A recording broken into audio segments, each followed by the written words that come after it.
കൃഷ്ണ ഹരേ രേ രേ രാമ ഹരേ രാമ രാമ രാമ ഹരേ രേ രേ കൃഷ്ണ ഹരേ കൃഷ്ണ കൃഷ്ണ കൃഷ്ണ ഹരേ രേ രേ രാമ ഹരേ രാമ രാമ രാമ ഹരേ രേ ഹരേ കൃഷ്ണ ഹരേ കൃഷ്ണ കൃഷ്ണ കൃഷ്ണ ഹരേ രേ രേ രാമ ഹരേ രാമ രാമ രാമ ഹരേ രേ രേ കൃഷ്ണ ഹരേ കൃഷ്ണ കൃഷ്ണ കൃഷ്ണ ഹരേ രേ രേ രാമ ഹരേ രാമ രാമ രാമ ഹരേ രേ ഹരേ കൃഷ്ണ ഹരേ കൃഷ്ണ കൃഷ്ണ കൃഷ്ണ ഹരേ രേ രേ രാമ ഹരേ രാമ രാമ രാമ ഹരേ രേ ഹരേ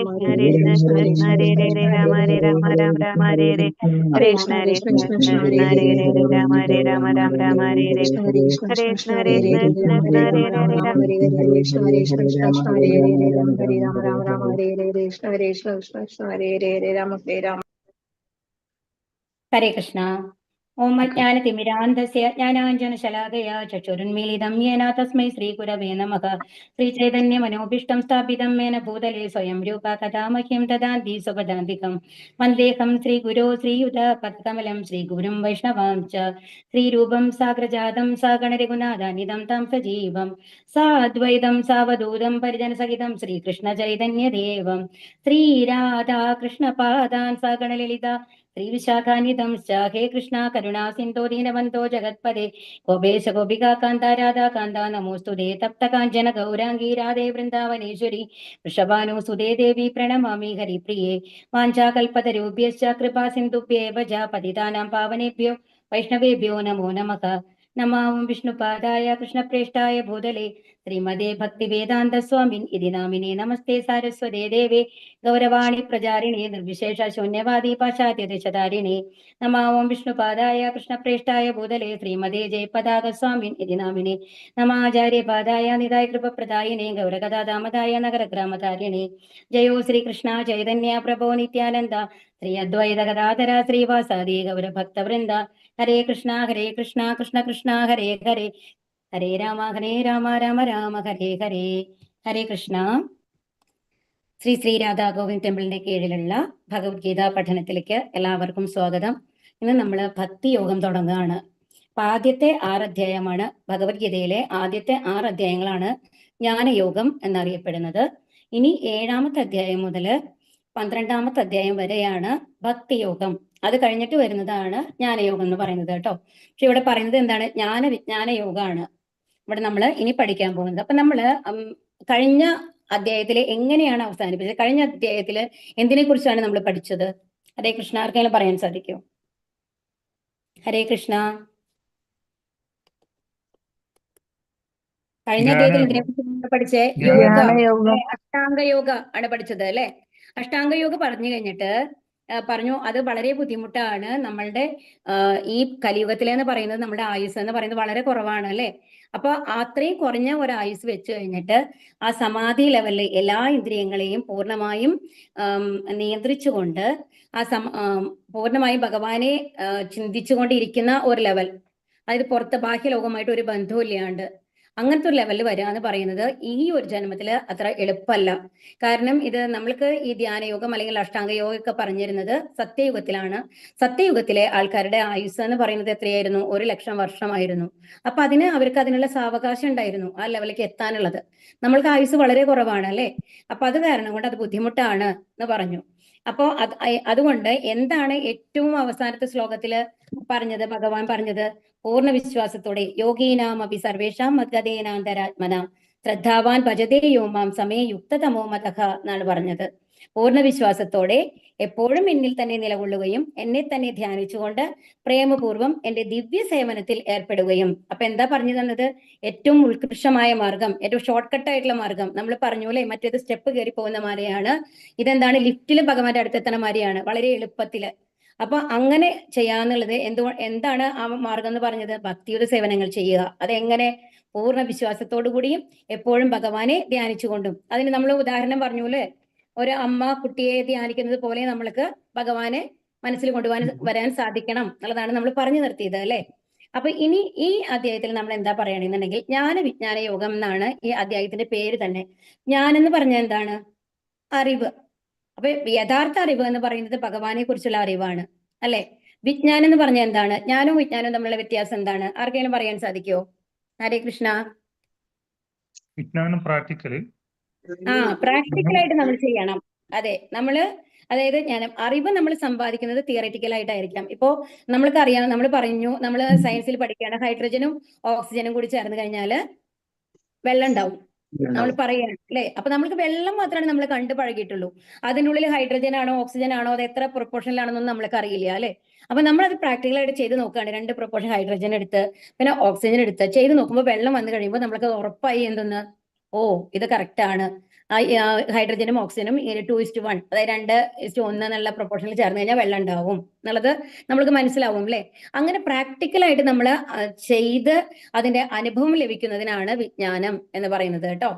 അപ്പൊ അതിനെ കുറിച്ചിട്ടാണ്. അപ്പൊ ഇതിനെ കുറിച്ച് രണ്ടും, ഭഗവാനെ കുറിച്ചുള്ള ജ്ഞാനം ഉണ്ടാവണം, അതോടൊപ്പം ഭഗവാൻ ആ ജ്ഞാനം ലഭിക്കാനായിട്ട് നമ്മൾ എന്ത് ചെയ്യണം, എന്താണോ ഭഗവത്ഗീതയിൽ ഭഗവാൻ നമ്മളോട് ഉപദേശിച്ചിട്ടുള്ളത് ആ കാര്യങ്ങൾ നമ്മൾ പ്രാക്ടിക്കലായിട്ട് ചെയ്യാൻ ശ്രമിക്കണം. അത് എങ്ങനെ ചെയ്യണം എന്നുള്ളത് നമ്മളെ പഠിപ്പിക്കുന്നതാണ് ഈ അധ്യായം എന്ന് പറയുന്നത് കേട്ടോ. അപ്പൊ ഇനി ആദ്യത്തെ ശ്ലോകം. ശ്രീ ഭഗവാനുവാച മയ്യാസക്തമനാ പാർത്ഥ യോഗം യുഞ്ജൻ മദാശ്രയഃ അസംശയം സമഗ്രം മാം യഥാ ജ്ഞാസ്യസി തച്ഛൃണു. ശ്രീ ഭഗവാൻ പറഞ്ഞു, ഹേ കുന്തിപുത്ര, എന്നെക്കുറിച്ചുള്ള പൂർണ്ണബോധത്തോടെ എന്നിൽ ആസക്തമായ മനസ്സോടുകൂടി യോഗം പരിശീലിക്കുന്നത് കൊണ്ട് സംശയങ്ങൾ നീങ്ങി എന്നെ പൂർണ്ണമായും അറിയാൻ കഴിയുന്നത് എങ്ങനെ എന്ന് പറയാം, കേൾക്കൂ. അപ്പൊ ഇനി തച്ഛൃണു എന്ന് പറഞ്ഞു കഴിഞ്ഞാൽ എന്താ അർത്ഥം? നീ കേട്ടാലും എന്നാണ് അതിന്റെ അർത്ഥം കേട്ടോ. തച്ഛൃണു എന്താണ് പറയാൻ പോകുന്നത് അത് കേൾക്കൂ എന്നത് പറയുന്നതാണ് തച്ഛൃണു എന്ന് പറഞ്ഞു കഴിഞ്ഞാൽ അർത്ഥം. അപ്പൊ എന്താണ് ഭഗവാൻ കേൾക്കാൻ പറയുന്നത്?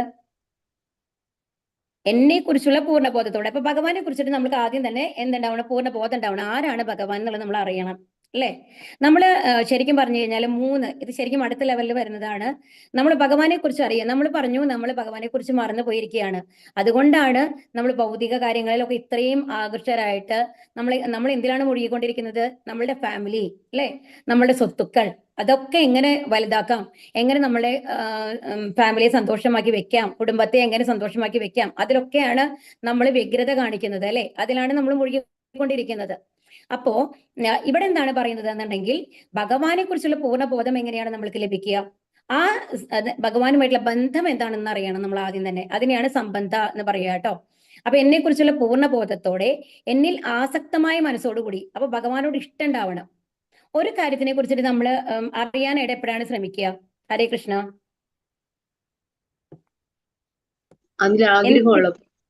ആഗ്രഹമുള്ള ഇപ്പൊ നമ്മൾ പറയണം, ഇപ്പൊ ഒരു സാധാരണ നമ്മൾക്കൊക്കെ ഒരു ആഗ്രഹമാണ്, പുറത്ത് ഫോറിൻ കൺട്രീസ് എന്നൊക്കെ പറഞ്ഞു കഴിഞ്ഞാൽ പൊതുവെ ഒരു ആകർഷണം ഉണ്ടാകും അല്ലെ. ഇപ്പോ നമ്മളുടെ ആരെങ്കിലും റിലേറ്റീവ്സ് ആരോ ഒരു അങ്ങനെ ടൂർ പോയി വന്നു, അപ്പൊ അമേരിക്കയിൽ പോയി എന്ന് വെച്ചോളൂ. അമേരിക്കയിൽ പോയി എന്ന് പറയുമ്പോൾ നമ്മൾക്ക് എന്താ ആഗ്രഹം? നമ്മൾ തിരിച്ചു വരുമ്പോഴേക്കും ചോദിക്കും, ആ കൺട്രി എങ്ങനെയുണ്ടായിരുന്നേ, അവിടുത്തെ ആൾക്കാർ എങ്ങനെയുണ്ട്, അവിടുത്തെ എന്താണ് കാലാവസ്ഥ എങ്ങനെയാണ്, അവിടെ പോയാൽ നന്നായിട്ടുണ്ടോ? എന്താ കാരണം? നമ്മൾക്കും ഉള്ളിൽ ഒരു ആകർഷണമാണ് അവിടെ നിന്ന് പോയി കണ്ടാൽ എങ്ങനെയുണ്ട് എന്നുള്ളത്. അപ്പൊ എന്തെങ്കിലും കാണണം, അറിയണം, അല്ലെങ്കിൽ അനുഭവിക്കണം എന്ന് നമ്മളുടെ ഉള്ളിൽ ആഗ്രഹം വരുന്നതിനെ കുറിച്ചാണ് നമ്മൾ അറിയാൻ ശ്രമിക്കുക. അല്ലാത്ത കാര്യങ്ങളെ കുറിച്ച് നമ്മൾ അറിയാനായിട്ട് ശ്രമിക്കുകയില്ല അല്ലെ. അപ്പൊ അതാണ് ഇവിടെ പറയുന്നത്. അപ്പൊ ഭഗവാനോട് ഒരു ആഗ്രഹം വരണം, ഭഗവാനോട് ഒരു ഇഷ്ടം വരണം. അപ്പോഴാണ് നമ്മൾ ഭഗവാനെ കുറിച്ച് അറിയാനായിട്ട് ശ്രമിക്കുക അല്ലെ. അപ്പൊ അങ്ങനെ ചെയ്യാനാണ്, അതിന് ഏത് യോഗം പരിശീലിക്കണം എന്നുള്ളതാണ് ഇവിടെ പറയാൻ പോകുന്നത്. അപ്പൊ ഏത് യോഗം പരിശീലിച്ചു കഴിഞ്ഞിട്ടാണ് നമ്മുടെ സംശയങ്ങളൊക്കെ നീങ്ങിയിട്ട് പൂർണ്ണമായും ഭഗവാനെ എങ്ങനെ അറിയാൻ സാധിക്കും എന്നുള്ളത് ഞാൻ പറഞ്ഞു തരാം അർജുന എന്ന് പറയുകയാണ് ഇവിടെ ആര്? ഭഗവാൻ കൃഷ്ണനോട്. ശൃണ്വതാം സ്വകതാം കൃഷ്ണ പുണ്യശ്രവണ കീർത്തനഃ ഹൃദ്യന്തസ്തഹ്യഭദ്രാണി വിദുനോതി സുഹൃത്സദാം നഷ്ടപ്രായേഷു ഭദ്രേഷു നിത്യം ഭാഗവത സേവയാ ഭഗവതിർ ഉത്തമ ശ്ലോകേ ഭക്തിർഭവതി നൈഷ്ഠികി. ഈ ഭാഗവതം ക്ലാസ് ഒക്കെ ഇതിനു മുമ്പ് എപ്പോഴെങ്കിലും കേട്ടിട്ടുള്ള ആൾക്കാര്, ഇവിടെ ഇസ്കോന്റെ ക്ലാസ് കേട്ടിട്ടുണ്ടെങ്കിൽ ഈ ശ്ലോകം ഇന്നും ചൊല്ലുന്നതാണ്, നഷ്ടപ്രായേഷു ഭദ്രേഷു എന്ന് പറയുന്നത് കേട്ടോ. ശൃണ്വതാം സ്വകതാം, ഇത് ഭാഗവതം ശ്ലോകമാണ്. കൃഷ്ണനെ കുറിച്ചുള്ള വൈദിക സാഹിത്യത്തിൽ പറഞ്ഞിട്ടുള്ളത് കേൾക്കുന്നതും ഭഗവത്ഗീതയിലൂടെ നേരിട്ട് ഭഗവാന്റെ വാക്കുകൾ കേൾക്കുന്നതും തന്നെ ഒരു പുണ്യകർമ്മം അത്രേ. അപ്പൊ ഇതിൽ എന്താ പറയുന്നത്? ശൃണ്വതാം, കേൾക്കുന്നത്, സ്വകതാം കൃഷ്ണ, ആരുടെ കഥ? ഭഗവാന്റെ കഥ അല്ലെ. കൃഷ്ണനെ കുറിച്ച് വൈദിക സാഹിത്യത്തിൽ എന്താ പറഞ്ഞിട്ടുള്ളത്? ഭഗവാനെ കുറിച്ച് കേൾക്കുന്നതും ഭഗവത്ഗീതയിലൂടെ നേരിട്ട് ഭഗവാന്റെ വാക്കുകൾ കേൾക്കുന്നതും ഭഗവത്ഗീതയിലൂടെ. ഇപ്പൊ മനസ്സിലായോ? നമ്മളിപ്പോ അതിൽ കേട്ടുകൊണ്ടിരിക്കുന്നത് ഒരു പുണ്യകർമ്മം അത്രേ. എല്ലാവരുടെയും ഹൃദയത്തിൽ കുടികൊള്ളുന്ന ഭഗവാൻ കൃഷ്ണൻ തന്റെ കഥകൾ കേൾക്കുന്നവർക്ക് ഹിതകാരിയായ സുഹൃത്തിനെ പോലെ പ്രവർത്തിക്കുകയും നിരന്തരം കൃഷ്ണകഥാ ശ്രവണത്തിൽ ഏർപ്പെടുന്ന ആ ഭക്തനെ പവിത്രീകരിക്കുകയും ചെയ്യുന്നു. അപ്പൊ ഭഗവാൻ നമ്മൾക്ക് തരുന്ന മാർഗം എന്താണ്? മനസ്സിൽ എപ്പോഴും ഭഗവാനെ ഓർക്കാൻ ഭഗവാൻ തരുന്ന മാർഗം. ഇപ്പൊ കഴിഞ്ഞ ചാപ്റ്ററിൽ പറഞ്ഞു എപ്പോഴും നമ്മളെ ഭഗവാനെ ഓർക്കണം എന്ന് പറഞ്ഞു അല്ലെ, സ്മരണ ഉണ്ടാവണം. അത് എങ്ങനെയാണെന്ന് പറഞ്ഞു തരാണ് ഇവിടെ. ഇതാണ് വിജ്ഞാനം എന്ന് പറയുന്നത്. എങ്ങനെ നമ്മൾ ചെയ്യണം? എന്താ ചെയ്യേണ്ടത്?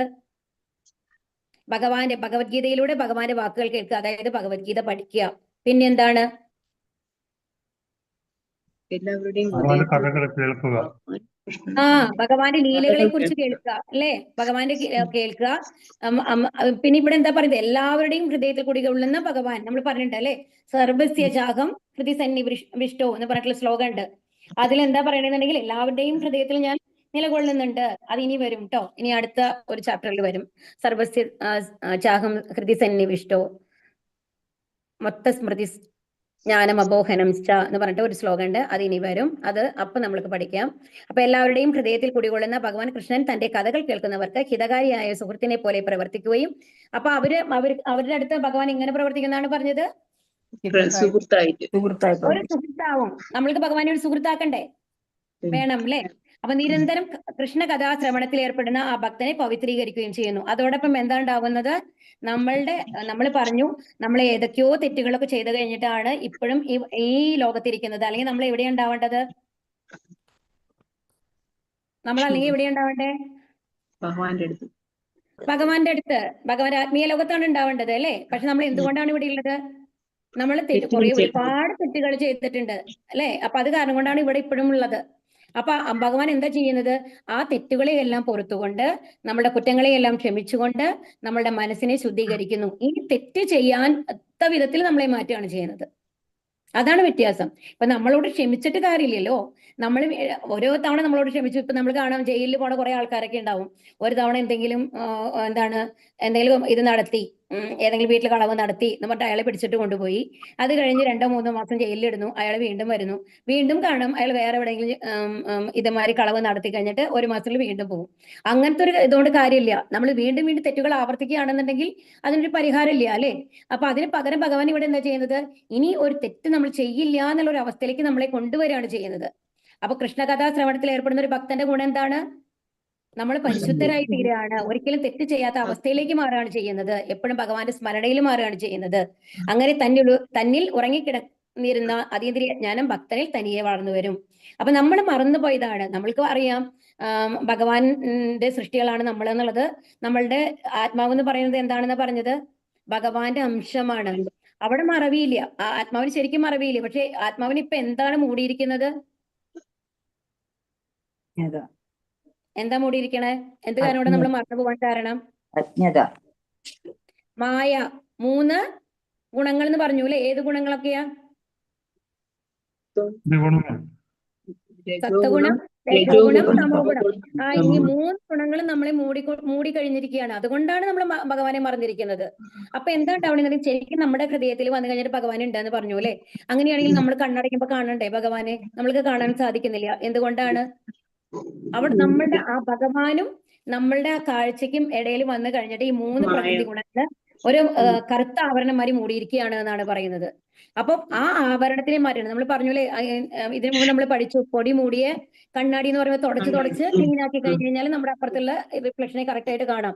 അതുപോലെ നമ്മളുടെ മനസ്സിൽ അടിഞ്ഞു കൂടിയിട്ടുള്ള ആ ഭൗതിക മാലിന്യങ്ങളെല്ലാം നീങ്ങി കഴിഞ്ഞു കഴിഞ്ഞാൽ, ആ ഒരു അവസ്ഥയിൽ എത്തിക്കഴിഞ്ഞു കഴിഞ്ഞാൽ, നമ്മുടെ മനസ്സ് ശുദ്ധമായി കഴിഞ്ഞു കഴിഞ്ഞാൽ ഭഗവാനെ നമ്മൾക്ക് നേരിട്ട് കാണാൻ പറ്റുന്ന ഒരവസ്ഥയിൽ നമ്മൾ എത്തും എന്നുള്ളതാണ്. മനുഷ്യാനാം സഹസ്രേഷു കശ്ചിത് യതതി സിദ്ധയേ യതദാം അഭിസിദ്ധാനാം കശ്ചിമ്മാം വേത്തി തത്വതഃ. ആയിരക്കണക്കിന് ആളുകളിൽ ചിലപ്പോൾ ഒരാൾ പൂർണ്ണത നേടാൻ ഉദ്യമിച്ചേക്കാം. അങ്ങനെ പൂർണ്ണത നേടിയവരിലും ഒന്നിലേറെ പേർ എന്നെ തികച്ചും അറിയുന്നതുമില്ല. അപ്പൊ ഇവിടെ എന്താണ് ഭഗവാൻ പറയുന്നത്? ശരിയാണ്. ഇപ്പൊ ഭഗവാനെ അറിയണമെന്ന് ആഗ്രഹമുള്ള ഒരുപാട് ആൾക്കാരുണ്ടാവും. നമ്മളൊക്കെ ഭഗവാനെ അറിയണമെന്ന് ആഗ്രഹിച്ചിട്ടാണ് ഇവിടെ വന്നിരിക്കുന്നത് അല്ലെ. പക്ഷെ ഇവിടെ എന്താ ഭഗവാൻ പറയുന്നത്? അങ്ങനെ ആയിരക്കണക്കിന് ആൾക്കാരുണ്ടാവാം. പക്ഷേ എന്താണ് പൂർണ്ണത ആർക്കാണ് ലഭിക്കുന്നത്? ഒന്നിലേറെ പേർ വരില്ലാന്ന്. അത്രയും കുറവാണ്. അപ്പൊ ഇവിടെ അതിന് ഉദാഹരണമായിട്ട് കാണിച്ചിരിക്കുന്നത് ഒരു മാരത്തോണിന്റെ ഒരു മത്സരമാണ്. ഒരു മാരത്തോൺ മത്സരം നിറയെ പേർക്ക് ഭയങ്കര ഇൻട്രസ്റ്റ് ആയിട്ട് ഫാമിലി ഒക്കെ ആയിട്ട് ഒരുമിച്ചൊക്കെ പോയി ഓടാനൊക്കെ പോവാറുണ്ട് അല്ലെ. പക്ഷെ അത് ചിലപ്പോൾ 20 കിലോമീറ്ററോ 25 കിലോമീറ്ററോ ഒക്കെ ആയിരിക്കും. പക്ഷെ തുടക്കത്തിൽ വളരെ ഉത്സാഹത്തോടു കൂടി നമ്മൾ തുടങ്ങുമെങ്കിലും കുറച്ച് കഴിയുമ്പോഴേക്കും വയ്യാതായി കഴിഞ്ഞിട്ട് അതിൽ മുക്കാ ഭാഗം ആൾക്കാർ എന്താവും, കംപ്ലീറ്റ് ചെയ്യില്ല. അവസാനം ആ ഡെസ്റ്റിനേഷനിൽ എത്തുന്നത് എത്ര പേരുണ്ടാവും? വളരെ കുറച്ച് പേരുണ്ടാവുള്ളൂ അല്ലേ? അത്രയും കുറച്ച് പേരാണ് അവിടെ അവസാനത്തിൽ എത്തുള്ളൂ. അതുപോലെയാണ്. ഹരേ കൃഷ്ണ. ദയവ് ചെയ്ത് വീട്ടിലിരിക്കണം കേട്ടോ. ഹരേ കൃഷ്ണ.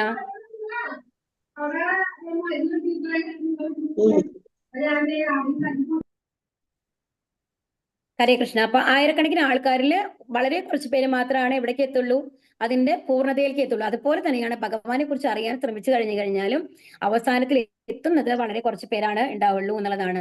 അതിന് എന്തായിരിക്കും കാരണം? എന്തെങ്കിലും പറയാം? ആർക്കെങ്കിലും ഒരു ഐഡിയ പറയാൻ പറ്റുമോ? വളരെ കുറച്ച് പേർക്കാണ് ഭഗവാന്റെ അടുത്ത് എത്താൻ സാധിക്കുള്ളൂ എന്ന് പറഞ്ഞു. ആ പൂർണ്ണത എത്താനായിട്ട് എന്താ കാരണം? ആ പൂർണ്ണത എത്തിക്കഴിഞ്ഞു കഴിഞ്ഞാൽ ഭഗവാൻ ആരാണ് അവർക്ക്?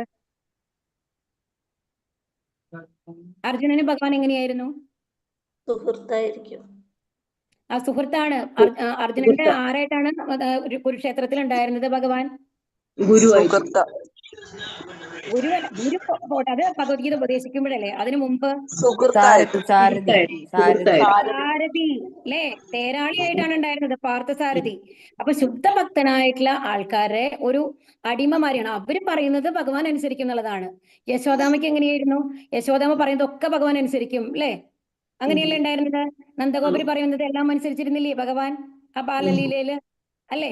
അപ്പൊ അങ്ങനത്തെ ആ ലെവലെത്തിയ ഭക്തന്മാർക്ക് ഭഗവാൻ എങ്ങനെയാണെന്നുണ്ടെങ്കിൽ അവര് എന്താണ്, യജമാനനും ഭഗവാൻ ശിഷ്യനും, അല്ലാന്നുണ്ടെങ്കിൽ അടിമയും എന്നുള്ള മാതിരിയാണ് ഉണ്ടാവുക, സേവകനും എന്നുള്ള മാതിരിയാണ് ഉണ്ടാവുക. അപ്പൊ ആ ഒരു ലെവൽ എത്തണമെന്നുണ്ടെങ്കിൽ നമ്മൾക്ക് അത്രയും അധികം പുണ്യം ഉണ്ടാവണം. നമ്മൾ അത്രയും പുണ്യം, അതായത് അത്രയും ഭക്തിയുത സേവനങ്ങൾ ചെയ്ത് ഭഗവാനെ പ്രീതിപ്പെടുത്തണം. അങ്ങനത്തെ ആൾക്കാർക്ക് മാത്രമാണ് ഭഗവാൻ ഒരു അടിമമാരി, അല്ലാന്നുണ്ടെങ്കിൽ അവർ എന്ത് പറഞ്ഞാലും ഭഗവാൻ ചെയ്തു തരും എന്നുള്ള ലെവലിലേക്ക് മാറും ആ ഭഗവാൻ ആ സമയത്ത്. അതുകൊണ്ട് ആ ലെവലിലേക്ക് എത്തണമെന്നുണ്ടെങ്കിൽ അത്ര എളുപ്പമല്ല. അതുകൊണ്ട് വളരെ കുറച്ച് ആൾക്കാർക്ക് മാത്രമാണ് ആ പൂർണ്ണത എത്താനായിട്ട് സാധിക്കുള്ളൂ എന്നുള്ളതാണ് പറയുന്നത്. ഇപ്പൊ അതിന് ഉദാഹരണമായിട്ട് നമ്മൾക്ക് വേണമെങ്കിൽ പറയാം, ഇപ്പൊ എങ്ങനെയാണെന്നുണ്ടെങ്കിൽ ഒരു സ്വർണ്ണക്കട അല്ലെ, ഒരു സ്വർണ്ണക്കടയിൽ പോയി കഴിഞ്ഞാൽ ഒരുപാട് ആൾക്കാരുണ്ടാവും. നമ്മൾക്ക് ഇപ്പൊ പറയാൻ പറ്റില്ല കേട്ടോ, ഇപ്പൊ അത്രയും വില കൂടിയുണ്ട്, നമുക്കറിയാലോ. ഓക്കെ, ഒരു ഡയമണ്ട് കടയിൽ പോയാലോ? ആള് കുറവായിരിക്കും. എന്താ കാരണം? വില കൂടുതലാണ്. വളരെ കൂടുതലാണ്. അത് നമ്മൾക്ക് അഫോർഡ് ചെയ്യാൻ പറ്റില്ല. എല്ലാവർക്കും വാങ്ങാൻ സാധിക്കുന്നൊന്നല്ല ഡയമണ്ട് എന്ന് പറയുന്നത് അല്ലെ, രത്നങ്ങൾ എന്ന് പറയുന്നത്. അതുപോലെയാണ് നമ്മൾക്ക് വില പിടിച്ച സാധനങ്ങൾ കിട്ടണം എന്നുണ്ടെങ്കിൽ അത് ആ ഒരു ലെവലിലേക്ക് ക്വാളിറ്റി നമ്മൾ ഉണ്ടാക്കണം. നമ്മൾക്ക് അത്രയും, അതായത് ഒരു ഡയമണ്ട് വാങ്ങിയാൽ അത്രയും പണം നമ്മൾ ഉണ്ടാക്കണം. ഭഗവാനെ എന്റെ അടുത്ത് എത്തണമെന്നുണ്ടെങ്കിലോ, ഭഗവാൻ പ്രൈസ്ലെസ് ആണ് അല്ലെ, അത്രയും അമൂല്യമാണ് ഭഗവാൻ. ആ ഭഗവാന്റെ അടുത്ത് എത്തണമെന്നുണ്ടെങ്കിൽ ആ ഭഗവാൻ നമ്മളുടെ ഒരു സന്തത സഹചാരിയായിട്ട് നമ്മളോട് ഓരോന്നും പറഞ്ഞ് നമ്മളുടെ കൂടെ കളിച്ച് ചിരിച്ചുണ്ടാവണം എന്നുണ്ടെങ്കിൽ എന്തുണ്ടാവണം? നമ്മളും ആ യോഗ്യത നേടണം. ആ യോഗ്യത നേടുന്നത് വളരെ കുറച്ച് പേരാണ് എന്നുള്ളതാണ് ഇവിടെ പറഞ്ഞത് കേട്ടോ. ഭൂമിരാപോനലോ വായു ഖമ്മനോ ബുദ്ധിരേവജ അഹങ്കാര ഇതീയമ്മേ ഭിന്ന പ്രകൃതി അഷ്ടത. എന്റെ ഭിന്നമായ ഭൗതിക പ്രകൃതി ഭൂമി, ജലം, അഗ്നി, വായു, ആകാശം, മനസ്സ്, ബുദ്ധി, മിഥ്യാഹങ്കാരം എന്നിങ്ങനെ 8 എണ്ണം അടങ്ങുന്നതാണ്. ഇത് നമ്മൾ ഇതിനു മുമ്പ് എവിടെയോ കണ്ടിട്ടുണ്ടായിരുന്നല്ലോ അല്ലേ? നമ്മളുടെ എവിടെയാണ് ഈ ഭൂമി, ജലം, അഗ്നി, വായു, ആകാശം, മനസ്സ് എന്നൊക്കെ ആകാശം എന്നുള്ളത് കണ്ടത് നമ്മള്? ആർക്കെങ്കിലും ഓർമ്മയുണ്ടോ? അതിനു മുമ്പ് ക്ലാസ് നമ്മൾ പഞ്ചഭൂതങ്ങള്, പഞ്ചഭൂതങ്ങള് എവിടെയാണ് നമ്മുടെ പഞ്ചഭൂതം എവിടെയാണ്, എന്തിനെ ബന്ധപ്പെടുത്തിയിട്ടാണ് നമ്മൾ പറഞ്ഞത്? നമ്മളുടെ സ്ഥൂല ശരീരം, പുറത്തുള്ള ശരീരം ഉണ്ടാക്കിയിട്ടുള്ളത് പഞ്ചഭൂതങ്ങൾ കൊണ്ടാണ്. അതിനെയാണ് സ്ഥൂല ശരീരം എന്ന് പറയുന്നത് അല്ലെ. അതിന്റെ ഉള്ളില് ഏത് ശരീരമാണുള്ളത്? സൂക്ഷ്മ ശരീരം. ആ സൂക്ഷ്മ ശരീരം ഉണ്ട്. ആ സൂക്ഷ്മ ശരീരം എന്തുകൊണ്ടാണ് ഉണ്ടാക്കിയിട്ടുള്ളത്? മനസ്സ്, ബുദ്ധി, അഹങ്കാരം. ഇത് മൂന്നുമാണ് സൂക്ഷ്മ ശരീരത്തിലുള്ളത്. മനസ്സ്, ബുദ്ധി, അഹങ്കാരം. അങ്ങനെ 2 ശരീരങ്ങൾ ചേർന്നതാണ് നമ്മുടെ ശരീരം എന്ന് പറയുന്നത്. ആ ശരീരത്തിൽ നമ്മുടെ ഹൃദയത്തിൽ ആത്മാവുണ്ട്, അതുപോലെ പരമാത്മാവും ഉണ്ട്. ഇതാണ് നമ്മുടെ ഒരു ശരീരം എന്ന് പറയുന്നത് കേട്ടോ.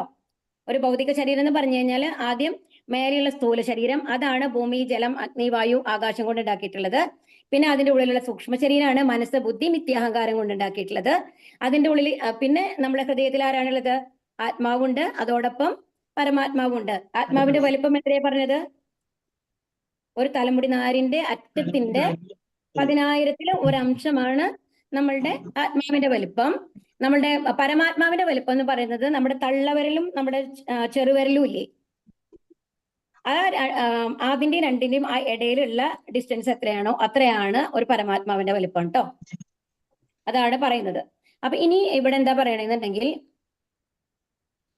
ഈ ഭൂമി, അപ്പൊ ഇനിയിപ്പോ നമ്മൾ എന്താ ഇതിൽ ഭഗവാൻ പറയുന്നത് എന്നുണ്ടെങ്കിൽ, ഇപ്പൊ നമ്മളെ ഭൗതിക പ്രകൃതി എന്ന് പറഞ്ഞു അല്ലെ, ഈ ഭൗതിക പ്രകൃതിയാണ് ഭൂമി, ജലം, അഗ്നി, വായു, ആകാശം എന്ന് പറഞ്ഞിട്ടുള്ളത് കൊണ്ട് ഉണ്ടാക്കിയിട്ടുള്ളതാണ് ഈ ഭൗതിക പ്രകൃതി എന്ന് പറയുന്നത്. അപ്പൊ ഭഗവാന് രണ്ട് പ്രകൃതികളുണ്ട്, അധമ പ്രകൃതിയുണ്ട്, ഉത്കൃഷ്ട പ്രകൃതിയുണ്ട്. ഓക്കെ, അതായത് അതിൽ അധമ പ്രകൃതി എന്ന് പറയുന്നത് ആണ് നമ്മളുടെ എന്താ പറയുന്നത്, ഭൂമി, ജലം, അഗ്നി, വായു, ആകാശം കൊണ്ട് ഉണ്ടാക്കിയിട്ടുള്ള നമ്മുടെ ഭൗതിക പ്രകൃതി, ജീവനില്ലാത്തതെന്ന് നമ്മൾ പറയില്ലേ, അത് എന്ന് പറയുന്നത്. അത് എങ്ങനെയാണ് ഭഗവാൻ ഉണ്ടാക്കിയിട്ടുള്ളത് എന്നുള്ളത് നമ്മൾ പഠിക്കണം. അപ്പൊ എങ്ങനെയാണ് ഭഗവാന്റെ സൃഷ്ടി? അപ്പൊ ശരിക്കും പറഞ്ഞു കഴിഞ്ഞാല് നമ്മള് മഹാവിഷ്ണു എന്ന് നമ്മൾ പറയാറുണ്ടല്ലോ സാധാരണ, അല്ലെ? ഇല്ലേ? ഈ മഹാവിഷ്ണു എന്ന് പറയുന്നത് 3 രൂപമാണ്. ഭഗവാന് പലതരത്തിലുള്ള അവതാരങ്ങൾ ഉണ്ടെന്ന് നമ്മൾ ഇതിനു മുമ്പ് ഒരു ചാപ്റ്ററിൽ പറഞ്ഞു. എന്തൊക്കെയാണ്? പുരുഷാവതാരങ്ങളുണ്ട്, ലീലാവതാരങ്ങളുണ്ട്, ശക്തിയാവേശാവതാരങ്ങളുണ്ട്, യുഗാവതാരങ്ങളുണ്ട്, മന്വന്തരാവതാരങ്ങളുണ്ട്, അങ്ങനെ പറഞ്ഞു. അതുപോലെ തന്നെ ഗുണാവതാരങ്ങൾ. ഇങ്ങനെ 6 തരത്തിലുള്ള അവതാരങ്ങളാണ് ഭഗവാനുള്ളത്. അതിൽ ഏറ്റവും ഇമ്പോർട്ടന്റ് ആയിട്ടുള്ളതാണ് പുരുഷാവതാരങ്ങൾ എന്ന് പറയുന്നത്. എന്താണ് പറയുന്നത്? പുരുഷാവതാരങ്ങൾ എന്നാണ് പറയുക. ഈ പുരുഷാവതാരങ്ങള് 3 തരത്തിലാണുള്ളത് കേട്ടോ. അതാണ് അതിലെ ഏറ്റവും ആദ്യത്തെയാണ് നമ്മൾ എന്ത് പറയുന്നത്, മഹാവിഷ്ണു അല്ലെങ്കിൽ കാരണോദക സായി വിഷ്ണു എന്ന് പറയുന്നത്. ആ കാരണോദക സായി വിഷ്ണുവിൽ നിന്നാണ് ഈ പ്രപഞ്ചം മുഴുവൻ വരുന്നത്. അപ്പൊ ഈ കാരണോദക സായി വിഷ്ണു എങ്ങനെയാണെന്നുണ്ടെങ്കിൽ ഒരു സമുദ്രത്തില് ശയിക്കണ മാതിരി ഉണ്ടാവുക. നമ്മുടെ ആനന്ദപത്മനാഭന്റെ രൂപം ഉണ്ടല്ലോ, ആ രൂപം തന്നെയാണ്. പക്ഷെ അവിടെ എന്താണെന്നുണ്ടെങ്കിൽ അവിടെ താമരയൊന്നും ഉണ്ടാവില്ല എന്ന് മാത്രം. ഈ കാരണോദക സായി വിഷ്ണു അല്ലെങ്കിൽ മഹാവിഷ്ണു എന്ന് പറയുന്നത് കാരണ ഓഷ്യൻ എന്ന് പറഞ്ഞിട്ടുള്ള ഒരു ഓഷ്യനിലാണ് ഈ മഹാവിഷ്ണുവിനെ കിടക്കുണ്ടാവുക. അപ്പൊ ആ വിഷ്ണു നമ്മൾ ശ്വസിക്കൂലോ, ശ്വസിക്കുമ്പോ എങ്ങനെയാണ്? നമ്മൾ ആദ്യം ശ്വാസം ഉള്ളിലേക്ക് വലിക്കും, അത് കഴിഞ്ഞിട്ട് പുറത്തേക്ക് വിടും, അല്ലേ? അപ്പൊ അല്ലെ, അപ്പൊ അതില് ശ്വാസം പുറത്തേക്ക് വിടുമല്ലോ ഭഗവാൻ, കാരണോദക സായി വിഷ്ണു. ആ ശ്വാസം പുറത്തേക്ക് വിടുന്നതോട് കൂടിയിട്ട് ആ മഹാവിഷ്ണുവിന്റെ ശരീരത്തിലുള്ള ഓരോ രോമകൂപങ്ങളും ഉണ്ടാവുമല്ലോ, ആ ഓരോ രോമകൂപങ്ങളിൽ നിന്നും ഓരോ പ്രപഞ്ചങ്ങൾ വരും എന്നാണ് പറയുന്നത്. ഇമാജിൻ ചെയ്യാൻ പറ്റുണ്ടോ? ആ ശ്വാസം പുറത്തേക്ക് വിടുന്ന സമയത്ത് കാരണോദക സായി വിഷ്ണുവിന്റെ രോമകൂപങ്ങളിൽ നിന്നെല്ലാം ഓരോരോ പ്രപഞ്ചങ്ങൾ വരും. ആ പ്രപഞ്ചങ്ങൾ എവിടെയാണ്? ഓരോ ബോൾ മാറി ആ സമുദ്രത്തിൽ കിടക്കുന്നതാണ്. അത്രയും വലിയ ഓഷ്യനാണ് ഈ കാരണ ഓഷ്യൻ എന്ന് പറയുന്നത്.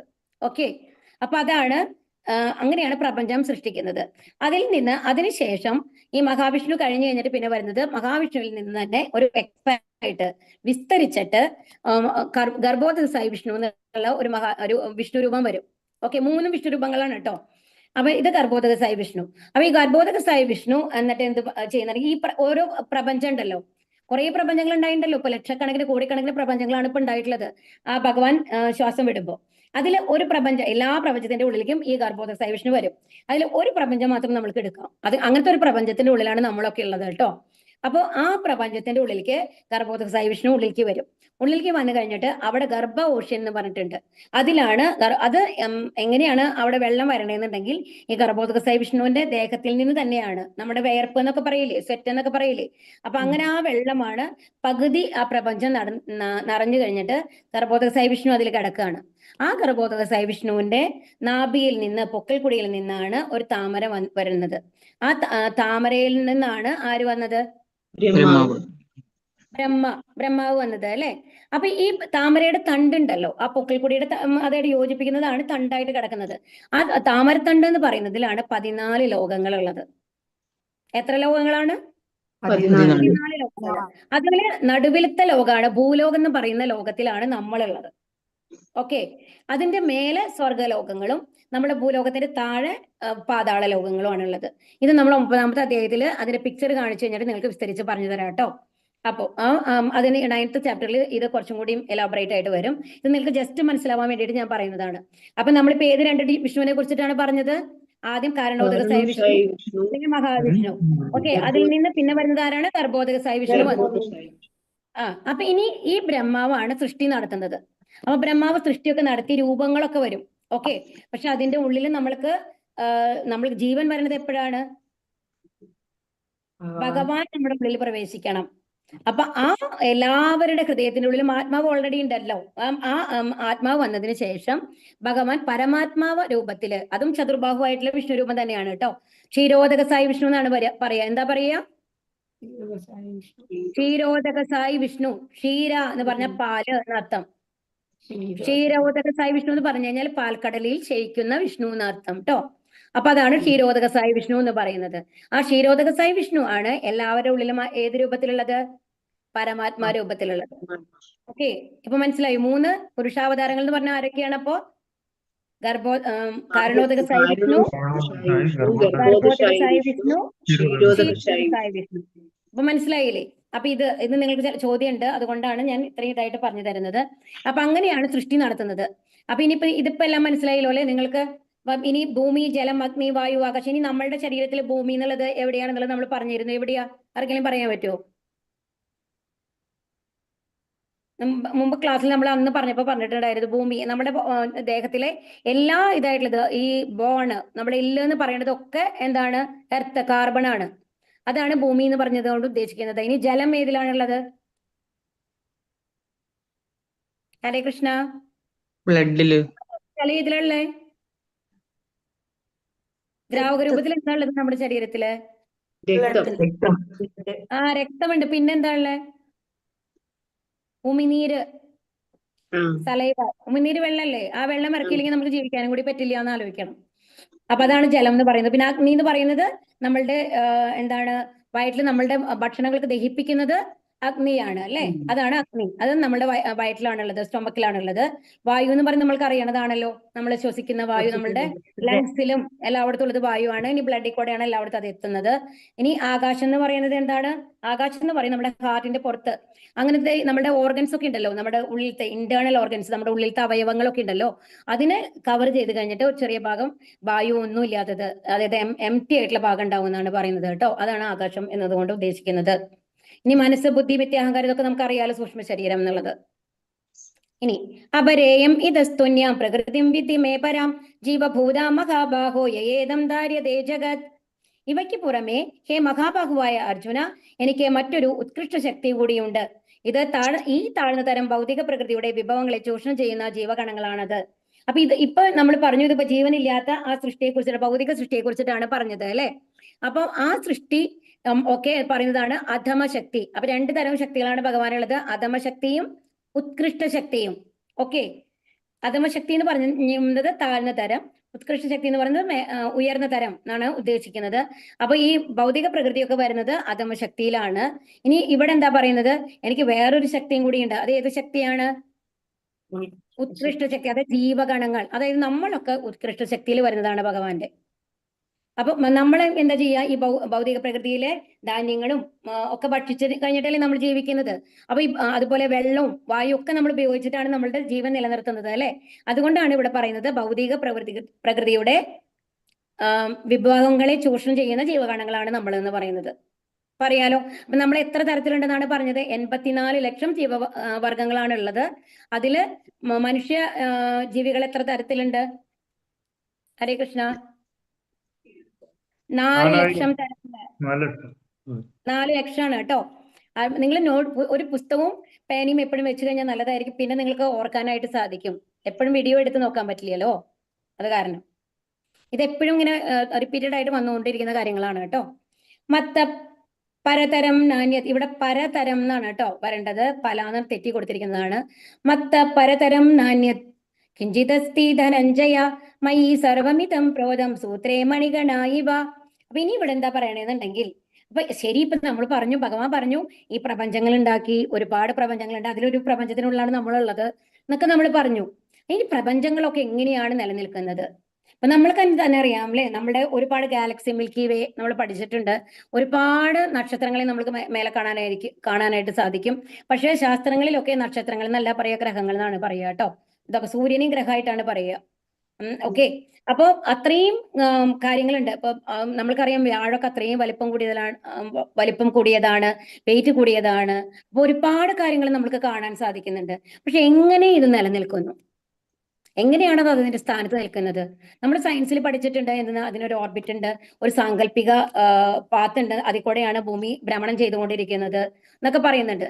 പക്ഷേ ഭൂമി ഭ്രമണം ചെയ്യുന്നത് ഓക്കെ, അതിൽ ഒരേ പാത്തിൽ കൂടെ എങ്ങനെയാണ് ഭ്രമണം ചെയ്യാൻ സാധിക്കുന്നത്? പാത്ത് ഉണ്ടെന്നുള്ളത് കറക്റ്റ്. ആ പാത്തിൽ കൂടെ എങ്ങനെ ഭൂമി, ഇത്രയും വെയിറ്റ് ഉള്ള ഭൂമി താഴെ വീഴാതെ എങ്ങനെ നിൽക്കുന്നു? ഇപ്പൊ നമ്മൾക്ക് അറിയുന്നില്ല അല്ലെ, ഈ ഭൂമി എന്ന് പറയുന്നത് ഗോളാകൃതിയാണ്. നമ്മളിങ്ങനെ മനസ്സിൽ സങ്കല്പിച്ച് നോക്കിയാൽ ഇങ്ങനെ നമ്മൾ എങ്ങനെ നമ്മുടെ സമുദ്രത്തിലൊന്നും വീഴാണ്ട് ഇങ്ങനെ നിൽക്കണേ നമുക്ക് തോന്നും അല്ലെ? അട്രാക്ഷൻ ഉണ്ട്, നമ്മളെ പിടിച്ചു നിർത്തുന്നത്. അപ്പൊ ആകർഷണ ശക്തി എന്നാണ് നമ്മൾ പഠിച്ചേക്കണത് അല്ലെ. ഒരു ആകർഷണ ശക്തി ഉണ്ട് എന്നുള്ളത് ഓക്കെ, ആകർഷണ ശക്തി ഉണ്ട്.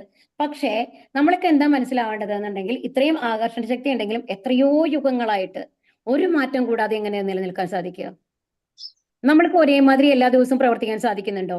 ചിലപ്പോൾ നമുക്ക് നല്ല മൂഡ് ഉണ്ടാവും, അപ്പൊ നമ്മൾ നന്നായിട്ട് പ്രവർത്തിക്കും അല്ലെ. അപ്പൊ പൂർണ്ണമല്ലാത്ത ഒന്നിനും സ്ഥിരതയില്ല.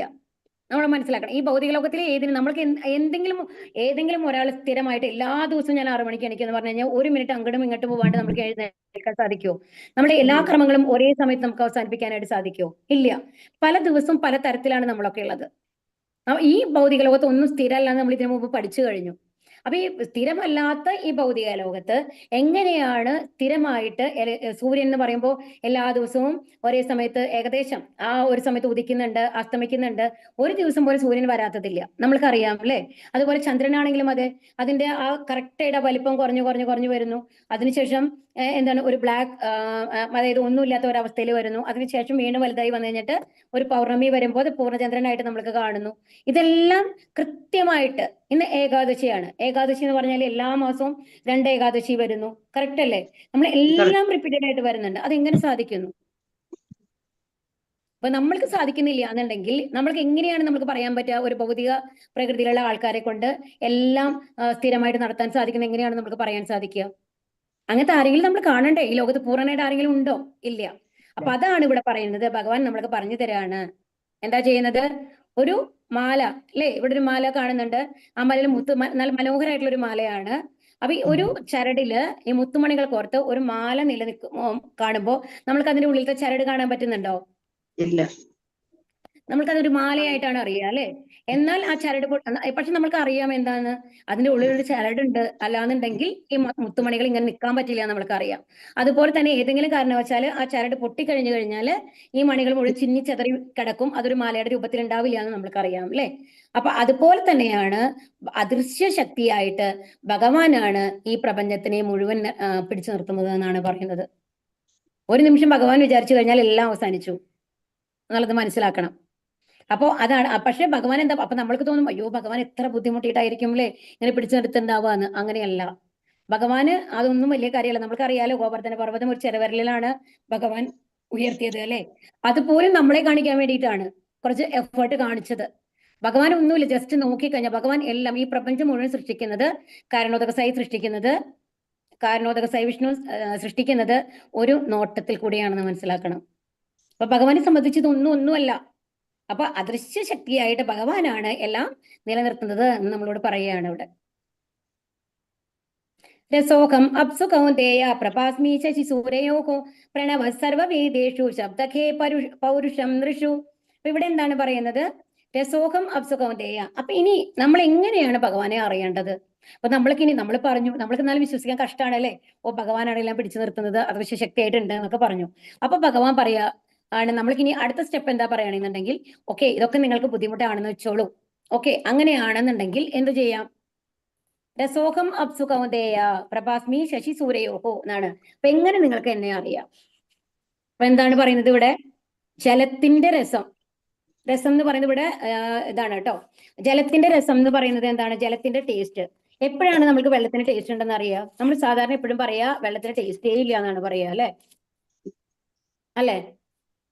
പക്ഷെ എപ്പോഴാണ് വെള്ളത്തിന്റെ അറിയാം? ഇപ്പൊ നമ്മളിങ്ങനെ ഇപ്പൊ നമ്മൾക്ക് അറിയാം ശരിക്കും നല്ല ചൂടുള്ള സമയമാണ് അല്ലെ. നല്ല ചൂടുള്ള സമയത്ത് ഉച്ചയ്ക്ക് നമ്മൾ എവിടേക്കെങ്കിലും ഒന്ന് പുറത്ത് പോയി വന്നു കഴിഞ്ഞു കഴിഞ്ഞിട്ട് അയ്യോ വെള്ളം തണിച്ചിട്ട് വയ്യ എന്നുള്ള അവസ്ഥയിൽ വന്നു കഴിഞ്ഞിട്ട് ഒരു ഗ്ലാസ് പാല് കൊണ്ടുവന്ന് തന്നു കഴിഞ്ഞിട്ട് ഒരു ഗ്ലാസ് നല്ല തണുത്ത വെള്ളം തന്നു കഴിഞ്ഞാൽ നമ്മൾ ഏതാണ് സ്വീകരിക്കുക? തണുത്ത വെള്ളം. നമ്മൾ പാലിനോട് ഒരു ആഗ്രഹം ഉണ്ടാവില്ല അല്ലെ നമ്മൾക്ക്. ആ തണുത്ത വെള്ളം കുടിക്കുമ്പോൾ നമുക്ക് ഒരു ആശ്വാസം കിട്ടില്ലേ? അത് നമുക്ക് പറഞ്ഞറിയിക്കാൻ പറ്റില്ല. നമുക്കൊരു സമാധാനവും സന്തോഷമൊക്കെ കിട്ടില്ലേ? അപ്പൊ അതാണ്, അപ്പോ ആ ജലത്തിനാണ് അത്രയും സ്വാദം നമ്മൾക്ക് തോന്നുക. പാലൊന്നും വേണ്ടാന്ന് തോന്നും. വേറൊരു സമയത്ത് നമ്മൾ പാല് വേണമെങ്കിൽ ചൂസ് ചെയ്യുമായിരിക്കാം അല്ലെ. അപ്പൊ അങ്ങനത്തെ അവസ്ഥയില് ആ വെള്ളം കുടിക്കുമ്പോ നമ്മൾക്ക് ആലോചിക്കണം, ഈ ഭഗവാൻ ഈ വെള്ളം തന്നില്ലെങ്കിൽ നമ്മുടെ അവസ്ഥ എന്തായിരുന്നു എന്നുള്ളത്. ഭഗവാനല്ലേ ഈ വെള്ളം നമ്മൾക്ക് തന്നിട്ടുള്ളത്. രസോഹം അപ്സുഖമതേയ എന്നാണ് പറയുന്നത്. അങ്ങനെ ഭഗവാനെ നമ്മൾക്ക് ഓർക്കാം.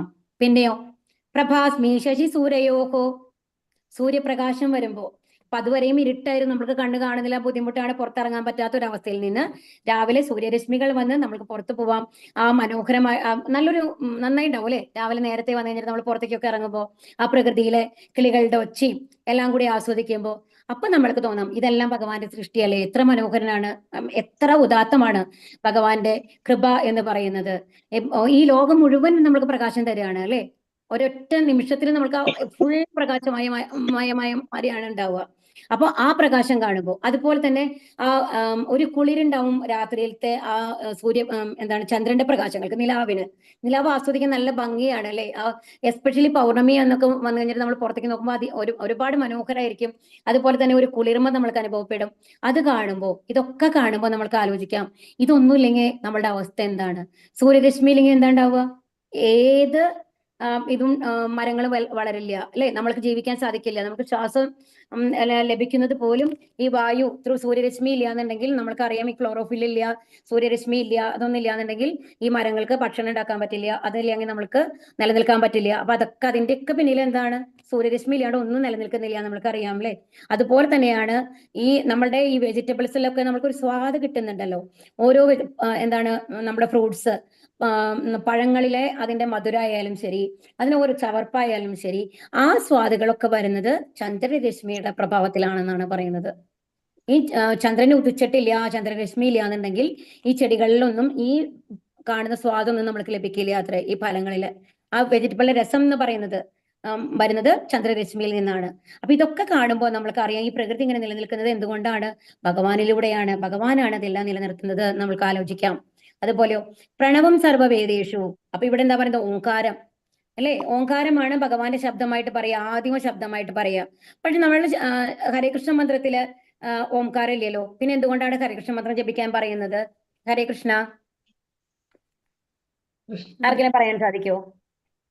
ഭഗവാന്റെ മൂലം, ഭഗവാന്റെ ശബ്ദം എന്ന് പറയുന്നത് ഭഗവാൻ തന്നെയാണ്, നമ്മുടെ മതിയല്ല. ഭഗവാന്റെ ശബ്ദം അതിലുണ്ട്. ഹരേ കൃഷ്ണ കൃഷ്ണ കൃഷ്ണ ഹരേ ഹരേ. എത്ര തവണ കൃഷ്ണ വരുന്നുണ്ട്? 4 തവണ വരുന്നുണ്ട്. 4 തവണ രാമ വരുന്നുണ്ട് അല്ലെ. നമ്മൾ വിഷ്ണു സഹസ്രനാമത്തില് ഈശ്വര വാച എന്ന് പറഞ്ഞിട്ടുണ്ട്. ആ ലൈൻസ് ആർക്കെങ്കിലും അറിയോ? ശ്രീരാമ രാമ രാമേ ധീരമേ രാമേ മനോരമേ സഹസ്രനാമ തത്തുല്യം രാമനാമ വരാനനെ. അതിന്റെ അർത്ഥം എന്താ? ശ്രീരാമ രാമ രാമേതി. അതിന്റെ അർത്ഥം എന്താന്ന് പറയും? ആ ശ്ലോകം കറക്റ്റ് ആണ്, നിങ്ങൾ എല്ലാവരും കറക്റ്റ് ആയിട്ടാണ് പറഞ്ഞത്. അതിന്റെ അർത്ഥം എന്താ? 1000 തവണ വിഷ്ണുനാമങ്ങൾ ജപിക്കുന്നതിന് തുല്യമാണ് ഒരു രാമനാമം എന്ന്. മനസ്സിലായോ? അപ്പൊ നമ്മൾ വിഷ്ണു സഹസ്രനാമം മുഴുവൻ ജപിക്കുന്നതിന് തുല്യമാണ് നമ്മൾ രാമ എന്ന് പറയുന്നത് എന്ന്. അതാണ് അതില് ഭഗവാൻ ശിവൻ പറയുന്നത്, ശിവദേവൻ പറയുന്നത്. ഓക്കെ, അപ്പോ അതിൽ നിന്ന് എന്താ, അപ്പൊ നമ്മൾ ജപിക്കുന്ന മന്ത്രത്തിൽ 4 തവണ കൃഷ്ണ നമ്മൾ ജപിക്കുന്നുണ്ട്, 4 തവണ രാമൻ നമ്മൾ ജപിക്കുന്നുണ്ട്. അപ്പൊ എത്രയോ ഇതായിട്ടാണ്. രണ്ടാമത് എന്താ പറഞ്ഞത്? ഭഗവാന്റെ ശബ്ദവും ഭഗവാനും തമ്മിൽ വ്യത്യാസമില്ല. ഭഗവാന്റെ സച്ചിദാനന്ദ സ്വരൂപമാണ്. അതുകൊണ്ട് ഭഗവാന്റെ ശബ്ദമാവട്ടെ, ഭഗവാന്റെ കൈകാലുകളാവട്ടെ, ഇതൊന്നും തമ്മിൽ ഒരു വ്യത്യാസവും ഇല്ല എന്നുള്ളതാണ് നമ്മൾ മനസ്സിലാക്കേണ്ടത്. അപ്പൊ ഭഗവാനെ തന്നെയാണ് നമ്മൾ മന്ത്രം ചൊല്ലുമ്പോൾ നമ്മളിലേക്ക് കൊണ്ടുവരുന്നത്. അതുകൊണ്ട് നമ്മൾ ഓം ശബ്ദം പറയേണ്ട ആവശ്യമില്ല അവിടെ. ശബ്ദ ഖേപരുഷം നൃഷു, അത് കഴിഞ്ഞിട്ട് പിന്നെന്താ പറയുന്നത്? പുരുഷന്മാരില് പൗരുഷവും ഞാനാകുന്നു എന്നാണ് പറയുന്നത്. അപ്പൊ ഇതൊക്കെ കാണുമ്പോൾ നമ്മൾക്ക് എന്ത് തോന്നണം? ഇതെല്ലാം ഭഗവാനിൽ നിന്ന് വന്നതാണ്, ഭഗവാനെ അറിയണം എന്ന് തോന്നണം. ഹരേ കൃഷ്ണ. ആരെങ്കിലും അൺമ്യൂട്ട് ആകുമ്പോൾ ഒരുപാട് ശബ്ദം വരുന്നുണ്ട് കേട്ടോ, ആരുടെയോ നിന്ന്. ദയവേത് മ്യൂട്ടായിട്ടിരിക്കൂ, എന്നാലാണ് എല്ലാവർക്കും കേൾക്കുള്ളൂ. ബീജം മാം സർവഭൂതാനാം വിദ്ധി പാർത്ഥ സനാതനം ബുദ്ധിർബുദ്ധിമതാമസ്മി തേജസ്സീനാമകം. ഹേ കുന്തിപുത്ര, സർവ്വജീവജാലങ്ങളുടെയും ആദി ബീജം ഞാനാണെന്ന് നീ അറിയണം. ബുദ്ധിമാന്മാരുടെ ബുദ്ധിയും ശക്തിയുടെ തേജസ്സുകളുടെ തേജസ്സും ഞാൻ തന്നെ. ശക്തി, ബുദ്ധിയും ശക്തിയും. അപ്പൊ ഇവിടെ എന്താ പറയുന്നത്? സർവ്വജീവജാലങ്ങളുടെയും ആദി ബീജം ഞാനാണ്. അഹം ബീജ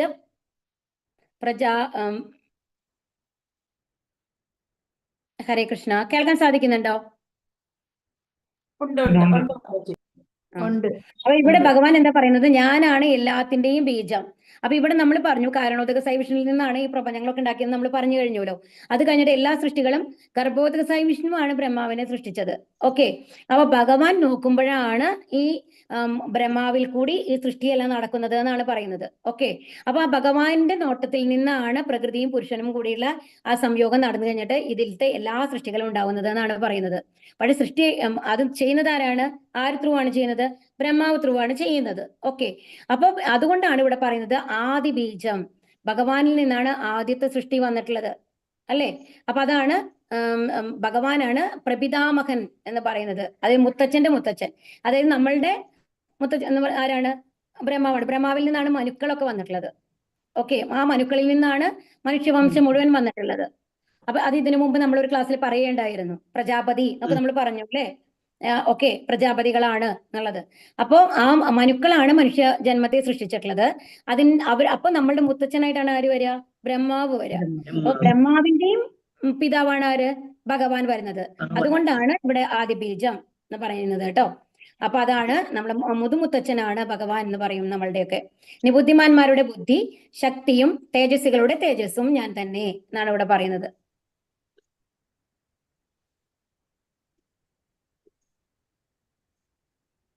നിജേ യേ ചൈവ സാത്വികാ ഭാവ രാജസാ താമസാശ്ചയേ മത്ത ഏവേദി താം വിധി നത്വഹം തേഷു തേമയി. സാത്വികങ്ങളും രാജസങ്ങളും താമസങ്ങളുമായ എല്ലാ അവസ്ഥകളും എന്റെ ശക്തിയുടെ ബഹിസ്ഫുരണങ്ങളാണ്. ഒരർത്ഥത്തിൽ അവയെല്ലാം ഞാൻ തന്നെ. എങ്കിലും ഞാൻ അവയ്ക്ക് അധീനനല്ല. ഞാൻ ഭൗതിക ഗുണങ്ങൾക്ക് അധീനനല്ല, മറിച്ച് അവയെല്ലാം എന്നിൽ നിലകൊള്ളുന്നു. അപ്പൊ ഇനിയിപ്പോ നമ്മൾ പറഞ്ഞു അധമശക്തി പറഞ്ഞു കഴിഞ്ഞു, ഉത്കൃഷ്ട ശക്തി പറഞ്ഞു കഴിഞ്ഞു. ഇനിയിപ്പോ നമ്മളൊക്കെ ഉത്കൃഷ്ട ശക്തികളാണ്, ഭഗവാന്റെ അംശങ്ങളാണ് അല്ലേ? പക്ഷേ എന്നാലും നമ്മളെ ഏത് ഗുണങ്ങളാണ് ബാധിച്ചിരിക്കുന്നത്? 3 പ്രകൃതി ഗുണങ്ങൾ നമ്മളെ ബാധിച്ചിരിക്കുന്നു, മായ ബാധിച്ചിരിക്കുന്നു എന്ന് പറഞ്ഞു അല്ലെ? അതാണ് ഇവിടെ പറയുന്നത്. സാത്വികങ്ങളും രാജസങ്ങളും താമസങ്ങളുമായ എല്ലാ അവസ്ഥകളും എന്റെ ശക്തി, അതും ഭഗവാന്റെ ശക്തി തന്നെയാണ്. ഇതിനെ പറയുന്നതാണ് ബഹിരംഗ ശക്തി. എന്താണ് പറയുന്നത്? ബഹിരംഗ ശക്തി എന്നാണ് പറയുക കേട്ടോ. ഭഗവാൻ ഇത് 2 ഡിഫറെന്റ് തരത്തിലുള്ള ക്ലാസിഫിക്കേഷൻ ആണ്. ആദ്യം നമ്മൾ പറഞ്ഞത് എന്താണ്? അധമശക്തി, ഉത്കൃഷ്ട ശക്തി. അധമശക്തി എന്ന് പറയുന്നത് ഈ ഭൗതിക പ്രകൃതി മുഴുവൻ, ഉത്കൃഷ്ട ശക്തി എന്ന് പറയുന്നത് നമ്മളൊക്കെ ജീവഗണങ്ങള്. ഇനി നമ്മൾ എന്താ പറയുന്നുണ്ടെങ്കിൽ ഇനി നമ്മളെ ബാധിച്ചിരിക്കുന്ന ഈ 3 ഗുണങ്ങളും ഭഗവാന്റെ ശക്തി തന്നെയാണ്. ഈ 3 പ്രകൃതി ഗുണങ്ങൾ. അതുകൊണ്ടാണ് നമ്മൾ ഭഗവാനെ മറന്ന് ഈ ഭൗതിക കാര്യങ്ങളിൽ മൂழ்കി കിടക്കുന്നത് അല്ലെ? അപ്പൊ നമ്മൾക്ക് അത് വേണം ഇത് വേണം എന്നുള്ള ആഗ്രഹങ്ങളൊക്കെ വന്ന് നമ്മൾ തെറ്റുകൾ ചെയ്യുന്നത് എന്തുകൊണ്ടാണ്? ഈ 3 ഗുണങ്ങളുടെ പ്രഭാവത്തിലാണ്. അപ്പൊ അതിനെ പറയുന്നതാണ് ബഹിരംഗ ശക്തി എന്ന് പറയുന്നത്. അപ്പം അതിലെന്താ പറയുന്നുണ്ടെങ്കിൽ ഈ 3 ഗുണങ്ങളും എന്റെ ശക്തിയാണ്, എന്റെ ബഹിരംഗ ശക്തിയാണ്. ഞാൻ അതിനധീനനല്ല. അതുകൊണ്ട് എന്നെ അത് ബാധിക്കുന്നില്ല. നിങ്ങളെയാണ്, എന്റെ സൃഷ്ടികളായ നിങ്ങളെയാണ് അത് ബാധിക്കുന്നത്. അപ്പം എന്താണ്? ഈ ഗുണങ്ങളെല്ലാം ഭഗവാന്റെ ഉള്ളിലാണ് സ്ഥിതി ചെയ്യുന്നത്. ഭഗവാൻ അതിനെല്ലാം അതീതനാണ് എന്ന് പറഞ്ഞു തരികയാണ് ഇവിടെ. ദേവി ഹേഷാ ഗുണമയി മമ മായാ ദുരത്യയ മാമേ ബായേ പ്രപത്യന്തേ മായാമേതാം തരന്തിതേ. 3 പ്രകൃതി ഗുണങ്ങൾ അടങ്ങിയ എന്റെ ദിവ്യശക്തിയെ അതിജീവിക്കുക എളുപ്പമല്ല. എന്നാൽ എനിക്ക് സ്വയം സമർപ്പിക്കുന്നവർക്ക് അത് നിഷ്പ്രയാസം സാധിക്കും. അപ്പൊ ഇവിടെ എന്താ പറയുന്നത്? ഭഗവാന്റെ തന്നെ ശക്തിയാണ് അത്. അപ്പൊ നമ്മളുടെ ഒരു സാധനമാണെന്നുണ്ടെങ്കിൽ നമ്മൾക്ക് അതിനെ തിരിച്ചെടുക്കാം. അപ്പൊ നമ്മൾ ഈ കുറേതിലൊക്കെ നമ്മൾ കാണാറുണ്ട് അല്ലെ? ബോംബ് ഒക്കെ അവിടെ ബോംബ് വെച്ചേക്കണു, ഇവിടെ ബോംബ് വെച്ചേക്കണു, അതിനെ നിർവീര്യമാക്കണം എന്നൊക്കെ നമ്മൾ സാധാരണ കേൾക്കാറുണ്ട്. പക്ഷെ അത് ആർക്കാണ് സാധിക്കുക? അതിന്റെ അറിവ് ആർക്കാണ് ഉണ്ടാവുക? അത് ഉണ്ടാക്കിയ ആൾക്ക് അല്ലേ? അത് ആരാണോ അത് ഉണ്ടാക്കിയത് അയാൾക്കാണ് അറിയുക ഏത് വയറാണ് ഇതിനെ നിർവീര്യമാക്കുന്നത്, ഏത് ഇതാ ചെയ്തു കഴിഞ്ഞാലാണ് അത് പൊട്ടുക എന്നുള്ളതൊക്കെ അയാൾക്കാണ് അറിവുണ്ടാവുക. അപ്പൊ അയാളുടെ കയ്യിൽ എത്തുമ്പോഴാണ് ആ സാധനത്തിന് നിർവീര്യമാക്കാനായിട്ട് സാധിക്കുന്നത്. നമ്മൾക്ക് അതിനെക്കുറിച്ച് അറിവില്ല അല്ലെ? നമ്മുടെ മുമ്പിൽ ഒരു സാധനം കാണും, അത് ബോംബാണെന്ന് പോലും നമുക്ക് ഐഡന്റിഫൈ ചെയ്യാൻ ചിലപ്പോൾ പറ്റിയെന്ന് വരില്ല. അപ്പൊ എന്താണെന്നുണ്ടെങ്കിൽ ആരാണോ സൃഷ്ടിച്ചത് അത് അയാൾക്കാണ് അതിനെക്കുറിച്ച് എല്ലാം അറിയുന്നുണ്ടായിരിക്കുക അല്ലെ? ഹരേ കൃഷ്ണ, മനസ്സിലുണ്ടോ പറയണത്? ഇപ്പൊ നമ്മളൊരു മിക്സി ജാർ വാങ്ങുമ്പോൾ അതിന്റെ ഒരു മാനുവൽ നമ്മൾക്ക് തന്നിട്ടുണ്ടാവും, അതെങ്ങനെ യൂസ് ചെയ്യണം എന്നുള്ളത് അല്ലെ? അപ്പൊ ആ മാനുവൽ നോക്കിയിട്ടാണ് നമ്മൾ കണ്ടുപിടിക്കുക. ആ മാനുവൽ ആരാണ് എഴുതുന്നത്? അത് തയ്യാർ ചെയ്തവരാണ്. അപ്പൊ തയ്യാർ ചെയ്തവർക്കാണ് അറിയുക അതെങ്ങനെ ഓപ്പറേറ്റ് ചെയ്യണം അല്ലെ? അപ്പൊ അതുപോലെ അപ്പൊ ഈ 3 പ്രകൃതി ഗുണങ്ങളും ഭഗവാന്റെ സൃഷ്ടിയാണ്, ഭഗവാനിൽ കൂടെയാണ് നമ്മൾക്ക് വന്നിട്ടുള്ളത്. അപ്പൊ നമ്മളുടെ കയ്യിൽ നിന്ന് ആ 3 ഗുണങ്ങൾ മാറ്റണമെന്നുണ്ടെങ്കിലും അതിന്റെ വഴി നമ്മൾക്ക് പറഞ്ഞു തരാൻ പറ്റിയ ആർക്കാണ്? ഭഗവാൻ ഭഗവാന്. അപ്പൊ അതാണ് ഭഗവാൻ ഇവിടെ എന്ത് പറയുന്നത്, എനിക്കായി സ്വയം സമർപ്പിക്കുന്നവർക്ക് അത് നിഷ്പ്രയാസം സാധിക്കും. അപ്പൊ ഭഗവാനുമായിട്ട് നമ്മൾ പൂർണ്ണമായും ഭഗവാന് സമർപ്പിച്ച് ഓരോ കാര്യങ്ങൾ ചെയ്യുമ്പോൾ എന്താണ്, ഇപ്പൊ വെളിച്ചം വരുമ്പോ, സൂര്യൻ വെളിച്ചം വരുമ്പോ അവിടെ ഇരുട്ട് നിൽക്കാൻ പറ്റുമോ? ഇല്ല. ഇല്ല. അതുപോലെയാണ് ഭഗവാൻ ഉള്ളിടത്ത് മായ വരില്ല, മായക്ക് പേടിയാണ്. അപ്പൊ ആരുടെ ഉള്ളിലൊക്കെ ഭഗവാനുണ്ടോ, ഭഗവാനെ നാമം ചെല്ലുന്നുണ്ടോ, ഭഗവാനെ പ്രാർത്ഥിക്കുന്നുണ്ടോ, അവരുടെ അടുത്ത് മായ വരില്ല. അപ്പൊ നമ്മൾ അങ്ങനത്തെ ആൾക്കാർക്ക് തെറ്റ് പറ്റാനുള്ള ചാൻസ് ഇല്ല എന്നാണ് പറയുന്നത്. നമാം ദുഷ്കൃതിനോ മൂഢ പ്രപത്യന്തേ നരാധമാക മായയാപഹൃത ജ്ഞാന ആസുരം ഭാവമാശ്രിതാക. ദുഷ്കൃതരായ മൂഢന്മാരും മനുഷ്യ അധമന്മാരും മായയാൽ അപഹരിക്കപ്പെട്ട ജ്ഞാനത്തോടു കൂടിയവരും നിരീശ്വരന്മാരുമായവർ എന്നെ ശരണം പ്രാപിക്കുന്നില്ല. അപ്പൊ ഇനി ഇവിടെ എന്താണ് ഭഗവാൻ പറയുന്നത്? ഇത് ഇമ്പോർട്ടന്റ് ആയിട്ടുള്ള ശ്ലോകങ്ങളാണ് കേട്ടോ, ഈ മൂന്നും. ദേവിഹേഷ ഗുണം, ഇതിനു മുമ്പത്തെ ഈ ശ്ലോകം. അപ്പൊ ഇതിലെന്താ പറയണെന്നുണ്ടെങ്കിൽ 4 തരത്തിലുള്ള ആൾക്കാർക്ക് എന്റെ അടുത്തേക്ക് എത്താനായിട്ട് സാധിക്കില്ല. അത് എങ്ങനത്തെ ആൾക്കാരൊക്കെയാണ് നമുക്ക് നോക്കാം. മൂഢന്മാർ. ആദ്യത്തെ ആൾക്കാരാരാണ്? മൂഢന്മാർ. നമ്മളൊക്കെ അധികം ഈ കാറ്റഗറിയിൽ പെട്ടതാണ് കേട്ടോ. ഭാരം ചുമക്കുന്ന മൃഗങ്ങളെ പോലെയാണ് ഇവർ. പ്രയത്നത്തിന്റെ ഫലം സ്വയം അനുഭവിക്കണം അവർക്ക്. ഭഗവാന് വേണ്ടി അത് സമർപ്പിക്കാൻ അവർ തയ്യാറല്ല. ഇതിന് മികച്ച ഉദാഹരണം കഴുതയാണ്. കഴുത എന്താ ചെയ്യുക? കഴുതയ്ക്ക് ആദ്യം തന്നെ എന്താണ്, അവരുടെ ഓണർ വന്നു കഴിഞ്ഞിട്ട്, അതിന്റെ യജമാനം വന്നു കഴിഞ്ഞ് എന്ത് ചെയ്യുന്നുണ്ടെങ്കിൽ, കാലത്തന്നെ ഒരു വടി, അതിന്റെ കഴുത്തുണ്ടല്ലോ, അതിന്റെ അവിടെ നിന്ന് ഒരു ചെറിയ വടി വെച്ചിട്ട് കുറച്ച് പുല്ല് അത് കെട്ടിയിട്ട് വിടും. അപ്പൊ ഈ കഴുതയുടെ വിചാരം എന്നിട്ട് മേലെ മുഴുവൻ നല്ല ഭാരം വെച്ച് കൊടുത്ത് നടത്തിപ്പിക്കും. ഓക്കെ. അപ്പോ ഈ കഴുതയുടെ വിചാരം എന്താണെന്നുണ്ടെങ്കിൽ, അടുത്ത സ്റ്റെപ്പ് ഞാൻ നടക്കുമ്പോൾ ഈ പുല്ല് എനിക്ക് കിട്ടും എന്നാണ്. മനസ്സിലാവുണ്ടാവും. അങ്ങനെ നടന്ന് വൈകുന്നേരം വരയ്ക്കും പാവം കഴുത നടക്കും. കഴുത നടന്നു കഴിയുമ്പോൾ എന്ത് ചെയ്യുന്നുണ്ടെങ്കിൽ, അവര് പണിയൊക്കെ കഴിഞ്ഞ് അവര് സ്ഥാനത്ത് എല്ലാ ഭാരങ്ങളും എത്തിച്ചു കഴിയുമ്പോൾ ഈ ഉടമസ്ഥൻ എന്ത് ചെയ്യുന്നുണ്ടെങ്കിൽ, ആ വടി അഴിച്ചു കഴിഞ്ഞിട്ട് ആ പുല്ല് കഴുതയ്ക്ക് ഇട്ട് കൊടുക്കും. അപ്പൊ കഴുതയുടെ വിചാരം എന്താണെന്നുണ്ടെങ്കിൽ, ഇത്ര ദൂരം നടക്കുമ്പോഴാണ് എനിക്ക് ആ പുല്ല് കിട്ടിയെന്നാണ്. എന്നാൽ യഥാർത്ഥത്തിൽ എന്താ സംഭവം? ഈ നടക്കുന്ന വഴിയിലൊക്കെ പുല്ല് ഉണ്ടായിരുന്നുണ്ടാവും. അതിനെ അത് നോക്കാണ്ട് താഴത്തേക്ക് നോക്കിയെന്നുണ്ടെങ്കിൽ ആ കഴുതയ്ക്ക് വന്നു കഴിഞ്ഞിട്ട് പുല്ല് കിട്ടിയിട്ടുണ്ടാവാം. ഓക്കെ. പക്ഷെ അതുപോലെയാണ് നമ്മളുടെ അവസ്ഥ എന്നാണ് പറയുന്നത്. നമ്മൾക്ക് ആഗ്രഹങ്ങളാണ്. ഏറ്റവും ആദ്യം എന്താണെന്നുണ്ടെങ്കിൽ, പഠിക്കുന്ന കുട്ടിയാണെങ്കിൽ ഓക്കെ 10ാം ക്ലാസ്സിൽ ഞാൻ ഫസ്റ്റ് റാങ്ക് വാങ്ങണം എന്നുള്ള മാതിരിയുള്ള രീതിയിൽ പഠിക്കണം. അത് കഴിഞ്ഞാൽ അടുത്തത് എന്തായി? അടുത്ത ലക്ഷ്യം ഒരു നല്ല കോഴ്സ് പഠിച്ചു കഴിഞ്ഞിട്ട് നല്ലൊരു ജോലി വാങ്ങണം എന്നുള്ളതായിരിക്കും. പ്രൊഫഷണൽ കോഴ്സ് ചേരണം എന്നായിരിക്കും. അങ്ങനെ കഴിഞ്ഞു. അത് കഴിയുമ്പോൾ എന്താണ്, ഒരു നല്ല ജോലിയുള്ള ഒരു പെൺകുട്ടിയെ കല്യാണം കഴിക്കണമെന്നായിരിക്കും. അത് കഴിയുമ്പോൾ ഒരു നല്ല കാറ് വേണം, ഒരു നല്ല വീട് വേണം എന്നുള്ളതായിരിക്കും. അത് കഴിയുമ്പോൾ കുട്ടികൾ ഉണ്ടായി കഴിഞ്ഞാൽ അവർ ഏറ്റവും നല്ല സ്കൂളിൽ പഠിപ്പിക്കണം എന്നുള്ളതാണ്. അത് കഴിഞ്ഞാൽ അവരുടെ വിവാഹം, അവരെ നന്നായിട്ട് കൊണ്ടുപോകണം. പിന്നെ പേരക്കുട്ടികളായി. ഇത് തീരലില്ല നമ്മൾക്ക്. ഈ ഇതിൽ മുഴുകി നമ്മൾ എന്ത് ചെയ്യുന്നു? കഴുതകളെ പോലെ പണിയെടുത്തുകൊണ്ടിരിക്കുകയാണ്. നമ്മൾ ഒരിക്കലും ഇതല്ല നമ്മളുടെ സ്ഥാനം. ഈ ഒരു 10-60 കൊല്ലം കഴിഞ്ഞു കഴിഞ്ഞാൽ ഇവരൊന്നും നമ്മളുടെ ആരും അല്ല. നമ്മൾ ഈ ബുദ്ധിമുട്ടുന്നതും ഇതിനൊക്കെ വെറുതെയാണ്. ഈ ശരീരം ഉപേക്ഷിച്ച് നമ്മൾക്ക് നമ്മുടെ സ്ഥാനത്തേക്ക് പോകണം.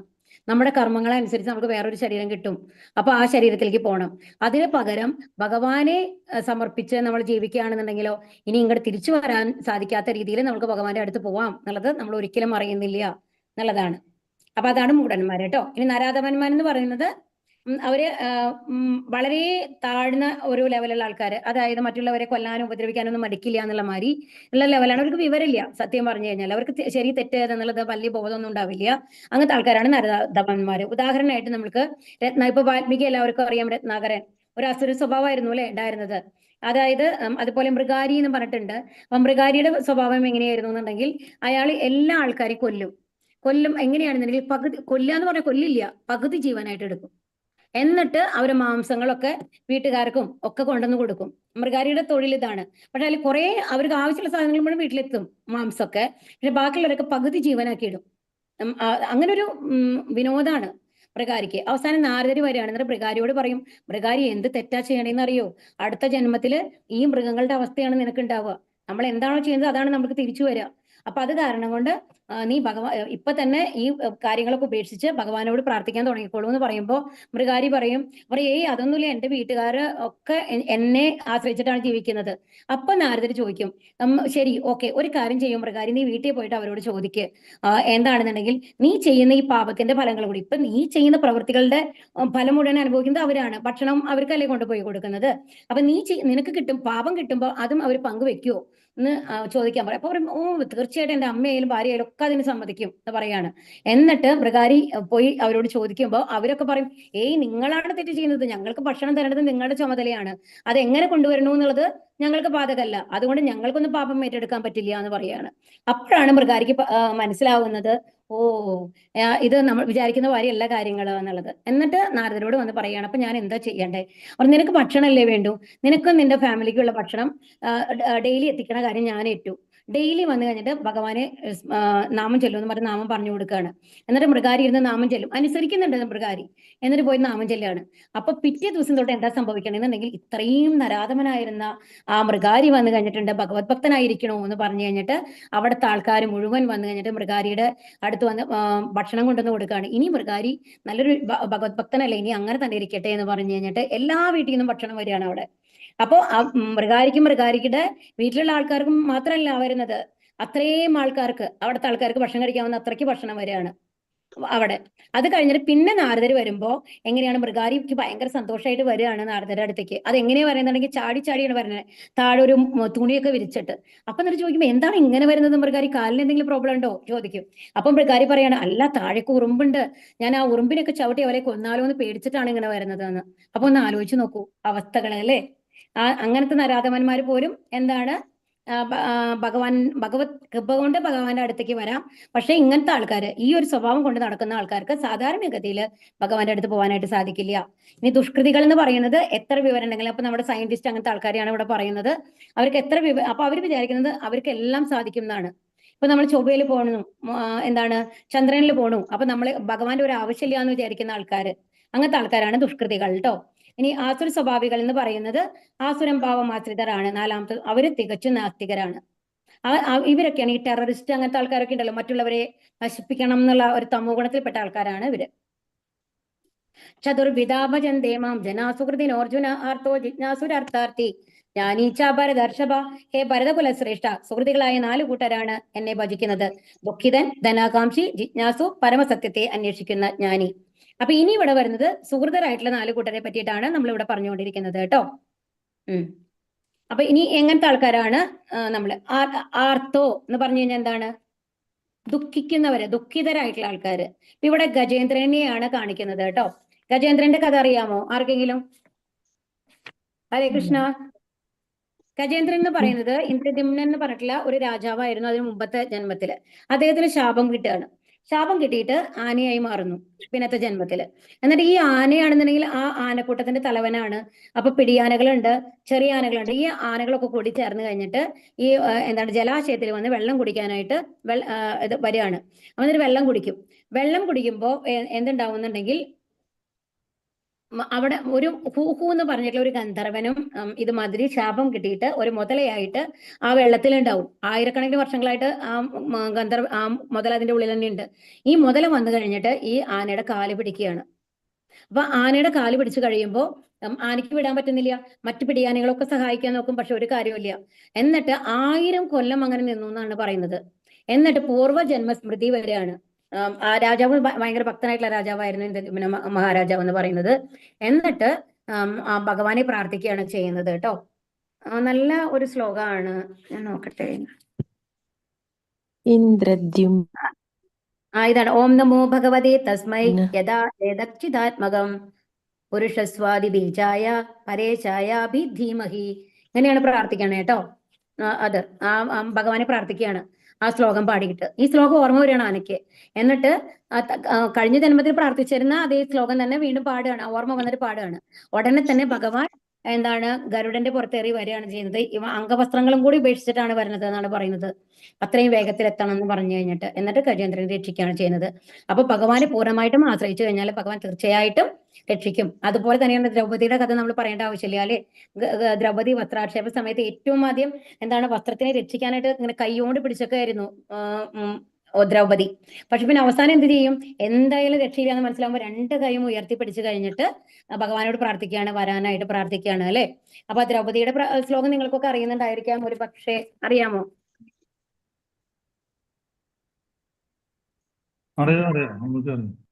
ഗോവിന്ദ ദ്വാരകാവാസിൻ കൃഷ്ണ ഗോപി ജനപ്രിയ കൗരവേ പരിഭൂതാമാം കിം ന ജാനാസി കേശവ കൃഷ്ണ കൃഷ്ണ മഹായോഗിൻ വിശ്വാത്മൻ വിശ്വഭാവന പ്രപന്നം ഈ ശ്ലോകമാണ് കേട്ടോ. പാഹി ഗോവിന്ദ കുരുമധ്യേ പ്രസീദതി എന്ന് പറഞ്ഞു കഴിഞ്ഞിട്ട് ഈ കുരുക്കൾ കയ്യിൽ നിന്ന് എന്നെ രക്ഷിക്കണം എന്ന് പറഞ്ഞിട്ട്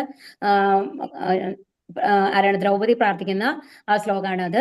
എന്നിട്ട് ദ്രൗപദിയെ രക്ഷിക്കുകയാണ്. അപ്പൊ ഈ രണ്ട് കൈ ഉയർത്തും. അപ്പൊ നമ്മളെപ്പോഴും ഹരേ കൃഷ്ണ കൃഷ്ണ കൃഷ്ണ ഹരേ ഹരേ, ഹരേ രാമ രാമ രാമ ഹരേ ഹരേ എന്ന് പറയുമ്പോൾ എപ്പോഴും രണ്ട് കൈ ഉയർത്തിയിട്ടാണ് നമ്മൾ ഹരേ കൃഷ്ണ പറയുക. എന്താ കാരണം എന്നുണ്ടെങ്കിൽ നമ്മുടെ കയ്യിലൊന്നുമില്ല. ആ ഒരു അവസ്ഥയിൽ വന്നിട്ട് നമുക്ക് ഒന്നും ഹോൾഡ് ചെയ്യാൻ പറ്റില്ല അല്ലേ? ഇങ്ങനെ നിൽക്കുമ്പോൾ നമുക്ക് എന്തെങ്കിലും പിടിക്കാൻ പറ്റുമോ? നമ്മുടേതായിട്ട് ഒന്നുമില്ല. അപ്പൊ നമ്മൾ പൂർണ്ണമായിട്ട് ഭഗവാനെ സമർപ്പിക്കുന്നു എന്നാണ് അതിന്റെ അർത്ഥം കേട്ടോ. ഇനി അടുത്തതാരാണ്? എന്താണ് പ്രഹ്ലാദിന്റെ കയാതു. കയാതു എന്ന് പറയുന്നത് പ്രഹ്ലാദിന്റെ അമ്മയാണ്. അപ്പോൾ അവര് ഹിരണ്യകശിപുവിന്റെ ഭാര്യയാണ്. ഈ കഥ നിങ്ങൾക്ക് അറിയുന്നുണ്ടായിരിക്കും. അപ്പോൾ ഹിരണ്യകശിപു തപസ് ചെയ്യാൻ പോകുന്ന സമയത്ത് ഈ കയാതുവിനെ വന്നു കഴിഞ്ഞിട്ട് ദേവന്മാർ പിടിച്ചുകൊണ്ട് പോവുകയാണ്. എന്നിട്ട് എന്തിനു വേണ്ടിയിട്ടാണെന്നുണ്ടെങ്കിൽ ഈ ഹിരണ്യകശിപുവിനേക്കാളും ദുഷ്ടനായിട്ടായിരിക്കും ഈ കയാതുവിന്റെ വയറ്റിലുള്ള കുട്ടി ഉണ്ടാവുക എന്നും പറഞ്ഞിട്ടാണ് കൊണ്ടുപോകുന്നത്. അതിനെ കൊല്ലുകയാണ് നല്ലത് എന്ന് പറഞ്ഞു. എന്നിട്ട് നാരദര് വന്നു കഴിഞ്ഞിട്ട് അവരെ തടയാണ്. അല്ല, അദ്ദേഹം ശുദ്ധഭക്തനാണ് എന്ന് പറഞ്ഞിട്ട് അദ്ദേഹത്തിന്റെ ആശ്രമത്തിൽ വെച്ചിട്ട് എന്താണ് ഭാഗവതം മുഴുവൻ പറഞ്ഞു കൊടുക്കുകയാണ്. ആർക്ക്? ഗർഭസ്ഥ ശിശുവിന്. അപ്പൊ എന്നിട്ടാണ് പിന്നെ ഹിരണ്യകശിപുവിന്റെ കഥ ഞാൻ പറയണ്ടല്ലോ അല്ലെ. അങ്ങനെ വന്നു കഴിഞ്ഞാൽ അപ്പൊ ഭഗവാൻ വന്ന് രക്ഷിക്കുകയാണ് ചെയ്യുന്നത്. ഇനി അടുത്തത് ഇവിടെ കാണുന്നത് ഇതൊക്കെ ആരാണ്? ദുഃഖിതന്മാരുടെ എക്സാമ്പിൾ ആണ് കേട്ടോ. അടുത്തത് വന്നു കഴിഞ്ഞിട്ട് ഇവിടെ ധ്രുവ മഹാരാജാവ്. ധ്രുവ മഹാരാജാവിന് എന്താണ് വേണ്ടിയിരുന്നത്? പണമാണ് വേണ്ടിയിരുന്നത്. അച്ഛനെ പോലെ രാജാവാവണം, എല്ലാ സുഖ സൗകര്യങ്ങളും വേണം എന്നുള്ളത് കൊണ്ടാണ് ധ്രുവൻ വരുന്നത്. അപ്പൊ ധ്രുവനും ഭഗവാൻ അനുഗ്രഹം കൊടുക്കുന്നുണ്ട് അല്ലെ. പക്ഷേ ഭഗവാന്റെ ആ ദർശനം കിട്ടിക്കഴിയുമ്പോൾ ധ്രുവന് വന്നു കഴിഞ്ഞിട്ട് എന്താ പറയണ്ടേ എന്താ ചെയ്യേണ്ടതെന്ന് അറിയുന്നില്ല. എന്ത് വേണം ചോദിക്കുമ്പോൾ ഒന്നും പറയാൻ അറിയുന്നില്ല. അപ്പൊ ശംഖ് കൊണ്ട് തലയിൽ തൊഴുകയാണ്. കണ്ടോ, തലയിൽ തൊടുകയാണ് ചെയ്യുന്നത് ഭഗവാൻ. അതോട് കൂടിയിട്ട് ജ്ഞാനം ലഭിക്കുകയാണ്. എന്നിട്ട് പറയാണ്, ധ്രുവൻ എനിക്ക് ഒന്നും വേണ്ട, അങ്ങയുടെ കാലടികളിൽ ഞാൻ ശരണം പ്രാപിക്കുന്നു എന്ന് പറയാണ്. എന്നിട്ടാണ് ധ്രുവലോകമൊക്കെ കൊടുക്കുന്നത് ഭഗവാൻ. ആദ്യം രാജ്യം ഭരിക്കാൻ വിടുന്നുണ്ട്, അതിനുശേഷം ധ്രുവലോകത്തേക്ക് പോവുകയാണ് ചെയ്യുന്നത് കേട്ടോ. ഇതെന്ന് പറയുന്നത് പണത്തിന് വേണ്ടിയിട്ട്, ധനാകാംക്ഷി എന്നുള്ളതാണ് ഇവിടെ. അപ്പൊ ആദ്യത്തെ എന്താണ്? ദുഃഖിതൻ. രണ്ടാമത്തെ ധനാകാംക്ഷി. മൂന്നാമത്തെ ജിജ്ഞാസു, ഭഗവാനെ കുറിച്ച് അറിയാനായിട്ട് ആഗ്രഹമുള്ളത്. അപ്പൊ ഇതിവിടെ മേലെ കാണുന്നത് ജിജ്ഞാസു ആണ്. കാരണം ദേവ മഹർഷി വന്നു കഴിഞ്ഞിട്ട് പരീക്ഷിത് മഹാരാജാവിന് ഭാഗവതം ഉപദേശിച്ചു കൊടുക്കുമ്പോൾ അവിടെ അത്രയും എന്താണ് ഋഷിമാരൊക്കെ അവിടെ വന്നിട്ടുണ്ടായിരുന്നു അല്ലെ. അവരൊക്കെ ഇത് അറിയാൻ വേണ്ടിയിട്ട് വന്നതാണ്. അപ്പൊ അവരൊക്കെ ജിജ്ഞാസുക്കളാണ് എന്ന് പറയുന്നത്. ഇനി ജ്ഞാനികൾ. ജ്ഞാനികൾ എന്ന് പറയുന്നത് ഓൾറെഡി ഇപ്പൊ സുഖദേവ ഗോസ്വാമിയൊക്കെ ജ്ഞാനികളാണ്. അവരും ഭഗവാനെ അഭയം പ്രാപിക്കുന്നുണ്ട് അല്ലെ. അപ്പൊ അങ്ങനത്തെ ആൾക്കാരാണ് ജ്ഞാനികൾ എന്ന് പറയുന്നത് കേട്ടോ. അപ്പൊ 4 തരത്തിലാണ്. ആരൊക്കെയാണ്? ദുഃഖിതൻ, ധനാകാംക്ഷി, ജിജ്ഞാസു, ജ്ഞാനി. ഇതിൽ ജ്ഞാനിയാണ് ഭഗവാൻ ഏറ്റവും ഇഷ്ടം. ബഹൂനാം ജന്മനാമന്തേ ജ്ഞാനവാൻമാം പ്രപത്യതേ വാസുദേവാ സർവമിതി സമഹാത്മാസു ദുർലഭക. അസംഖ്യ ജനന മരണങ്ങൾക്ക് ശേഷം ജ്ഞാനവാനായ വ്യക്തി സർവജ്ഞനാണ്. കാരണങ്ങൾക്കും കാരണഭൂതനും സർവ്വവ്യാപിയും എന്ന് മനസ്സിലാക്കി എന്നെ അവർ ശരണം പ്രാപിക്കുന്നു. അപ്രകാരമുള്ള മഹാത്മാക്കൾ വളരെ വിരളമാണ്. നമ്മൾ ഇതിനു മുമ്പ് മനുഷ്യാനാം സഹസ്രേഷു പറഞ്ഞില്ലേ, അതിന്റെ വേറൊരു തരത്തിലുള്ള ശ്ലോകമാണ്. അപ്പൊ എന്താണ്? ഒരുപാട് ജനന മരണങ്ങൾക്ക് ശേഷം, അപ്പൊ നമ്മൾക്ക് എല്ലാം പുനർജന്മം ഉണ്ട് എന്നുള്ളത് ഓരോ ശ്ലോകത്തിലും നമ്മളോട് പറയുന്നുണ്ട്. നിങ്ങൾ ഈ ജന്മം മാത്രമേ ഉള്ളൂ എന്ന് വിചാരിച്ചു കഴിഞ്ഞിട്ട് എല്ലാ തെറ്റുകളും ചെയ്യാൻ ഇരിക്കണ്ട. നിങ്ങൾക്ക് അടുത്ത ജന്മം ഉണ്ട്. അതിലൊക്കെ നമ്മൾ എന്ത് തെറ്റുകൾ ചെയ്താലും നമ്മളത് അനുഭവിക്കണം. പുണ്യങ്ങൾക്കായും വീണ്ടും വരണം. അപ്പൊ ജ്ഞാനവാനായ വ്യക്തി സർവജ്ഞനാണ്. അപ്പോ എന്താണ്? അവസാനം കുറെ ജന്മങ്ങൾക്ക് ശേഷം ഭഗവാൻ ആ ബുദ്ധി തരും നമ്മൾക്ക്. എന്തെന്ന്? ഭഗവാനെ അറിയാനായിട്ട്. അപ്പൊ ഭഗവാൻ തന്നെയാണ് എല്ലാം എന്നറിഞ്ഞിട്ട് നമ്മൾ ആ സമയത്ത് നമ്മൾ ശരണം പ്രാപിക്കും. പക്ഷെ അങ്ങനെയുള്ള ആൾക്കാര് വളരെ കുറവാണ് എന്ന് പറയാണ് ഇവിടെ. കാമൈസ്തൈസ്തർഹൃതജ്ഞാന പ്രപത്യന്തേ അന്യദേവതാക തം തം നിയമമാസ്തായ പ്രകൃത്യാ നിയമം നിയതാസ്വയ. ഭൗതിക അഭിലാഷങ്ങളാൽ അപഹരിക്കപ്പെട്ട ജ്ഞാനത്തോടു കൂടിയവർ ദേവന്മാരെ ശരണം പ്രാപിക്കുന്നു. പ്രത്യേക നിയമങ്ങളും നിബന്ധനകളും അനുസരിച്ച് അവർ സ്വപ്രകൃതിയാൽ ദേവന്മാരെ ആരാധിക്കുന്നു. അപ്പൊ ഇവിടെ എന്താ പറയണെന്നുണ്ടെങ്കിൽ, നമ്മൾ നമ്മളെല്ലാവരും ചെയ്യുന്നതാണ്. നമ്മളെല്ലാവരും കുറെ ദേവതമാരെ ആരാധിക്കാറുണ്ട് അല്ലെ. വിഘ്നങ്ങൾ വരാതിരിക്കാൻ ആരാധിക്കും, ഗണപതി ദേവനെ ആരാധിക്കുന്നു. അല്ലാന്നുണ്ടെങ്കിൽ എന്തെങ്കിലും ഐശ്വര്യം, ഇപ്പൊ ഒരു മകന്റെയോ മകളുടെ കല്യാണമൊക്കെ കഴിഞ്ഞില്ലെങ്കിൽ ആരെ അടുത്ത പോവാ? ശിവ പാർവതി നമ്മൾ ഇതാവുന്നു, ദുർഗ, അങ്ങനെ പല. ഇനി വിദ്യ ലഭിക്കാനായിട്ട് സരസ്വതി ദേവിയുടെ അടുത്ത് പോകും അല്ലെ. അപ്പൊ ഇവിടെ എന്താ പറയുന്നത് എന്നുണ്ടെങ്കിൽ, അങ്ങനെ ചെയ്യുന്ന ആൾക്കാരൊക്കെ മൂഢന്മാരാണെന്നാണ്. സ്വപ്രകൃതികാൽ. അത് എന്താ കാരണം എന്ന് നമുക്ക് പറയാം കേട്ടോ. അവര് ചീത്താന്നല്ല പറയുന്നത്, ദേവന്മാരെ ശരിയല്ല എന്നല്ല പറയുന്നത് എന്ന് ആദ്യം മനസ്സിലാക്കണം. ദേവന്മാരെല്ലാം അത്രയും ഭഗവത് ഭക്തന്മാരാണ്, ഭഗവാന്റെ തൊട്ട് താഴെയായിട്ടിരിക്കുന്ന ആൾക്കാർ തന്നെയാണ്.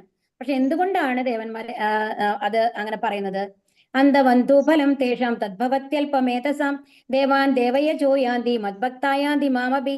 മൂഢന്മാരാണ് ദേവന്മാരെ ആരാധിക്കുന്നത്, അവർക്ക് കിട്ടുന്ന ഫലമാകട്ടെ തുച്ഛവും ക്ഷണികവും അത്രേ. ദേവന്മാരെ പൂജിക്കുന്നവർ ആ ദേവന്മാരുടെ ലോകങ്ങളിലെത്തും. എന്റെ ഭക്തന്മാരാകട്ടെ പരമോന്നതമായ എന്റെ ധാമത്തിൽ എത്തിച്ചേരുന്നു. ഇപ്പൊ നമ്മൾ 14 ലോകങ്ങൾ ഉണ്ടെന്ന് പറഞ്ഞു അല്ലെ. അപ്പൊ കൃഷ്ണാബോധത്തോടെ ഭഗവത് സേവനത്തിൽ ഏർപ്പെടുന്ന ശുദ്ധഭക്തർ സച്ചിദാനന്ദാവസ്ഥയിൽ ശാശ്വതമായി വാഴുമെന്നിരിക്കെ ഭക്തൻ സിദ്ധിക്കുന്ന നേട്ടവും ഒരു സാധാരണ ദേവാരാധകന്റെ നേട്ടവും എത്ര വ്യത്യസ്തമാണ്. ഭഗവാന് പരിമിതിയില്ല, വരദാനങ്ങൾക്ക് എണ്ണമില്ല, കാരുണ്യം അതിരറ്റതാണ്. അതുകൊണ്ട് ശുദ്ധഭക്തനിൽ അദ്ദേഹത്തിനുള്ള കനിവും അതിരറ്റതത്രേ. ഇവിടെ എന്താ പറയണെന്നുണ്ടെങ്കിൽ, നമ്മൾ ദേവന്മാരെ ആരാധിക്കുന്നുണ്ട്, കുഴപ്പമില്ല. എന്തിനു വേണ്ടിയിട്ടാണ് നമ്മൾ ആരാധിക്കുന്നത്?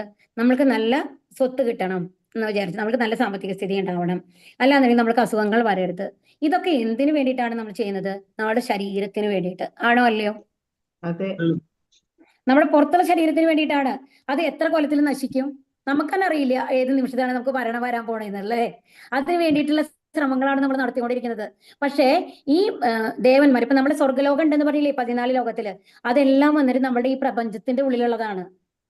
അതായത് ഈ 14 ലോകങ്ങളുടെ ഉള്ളിലുള്ളതാണ് ഈ സ്വർഗ്ഗലോകം എന്ന് പറയുന്നത്. അത് ഭഗവാന്റെ ധാമല്ല.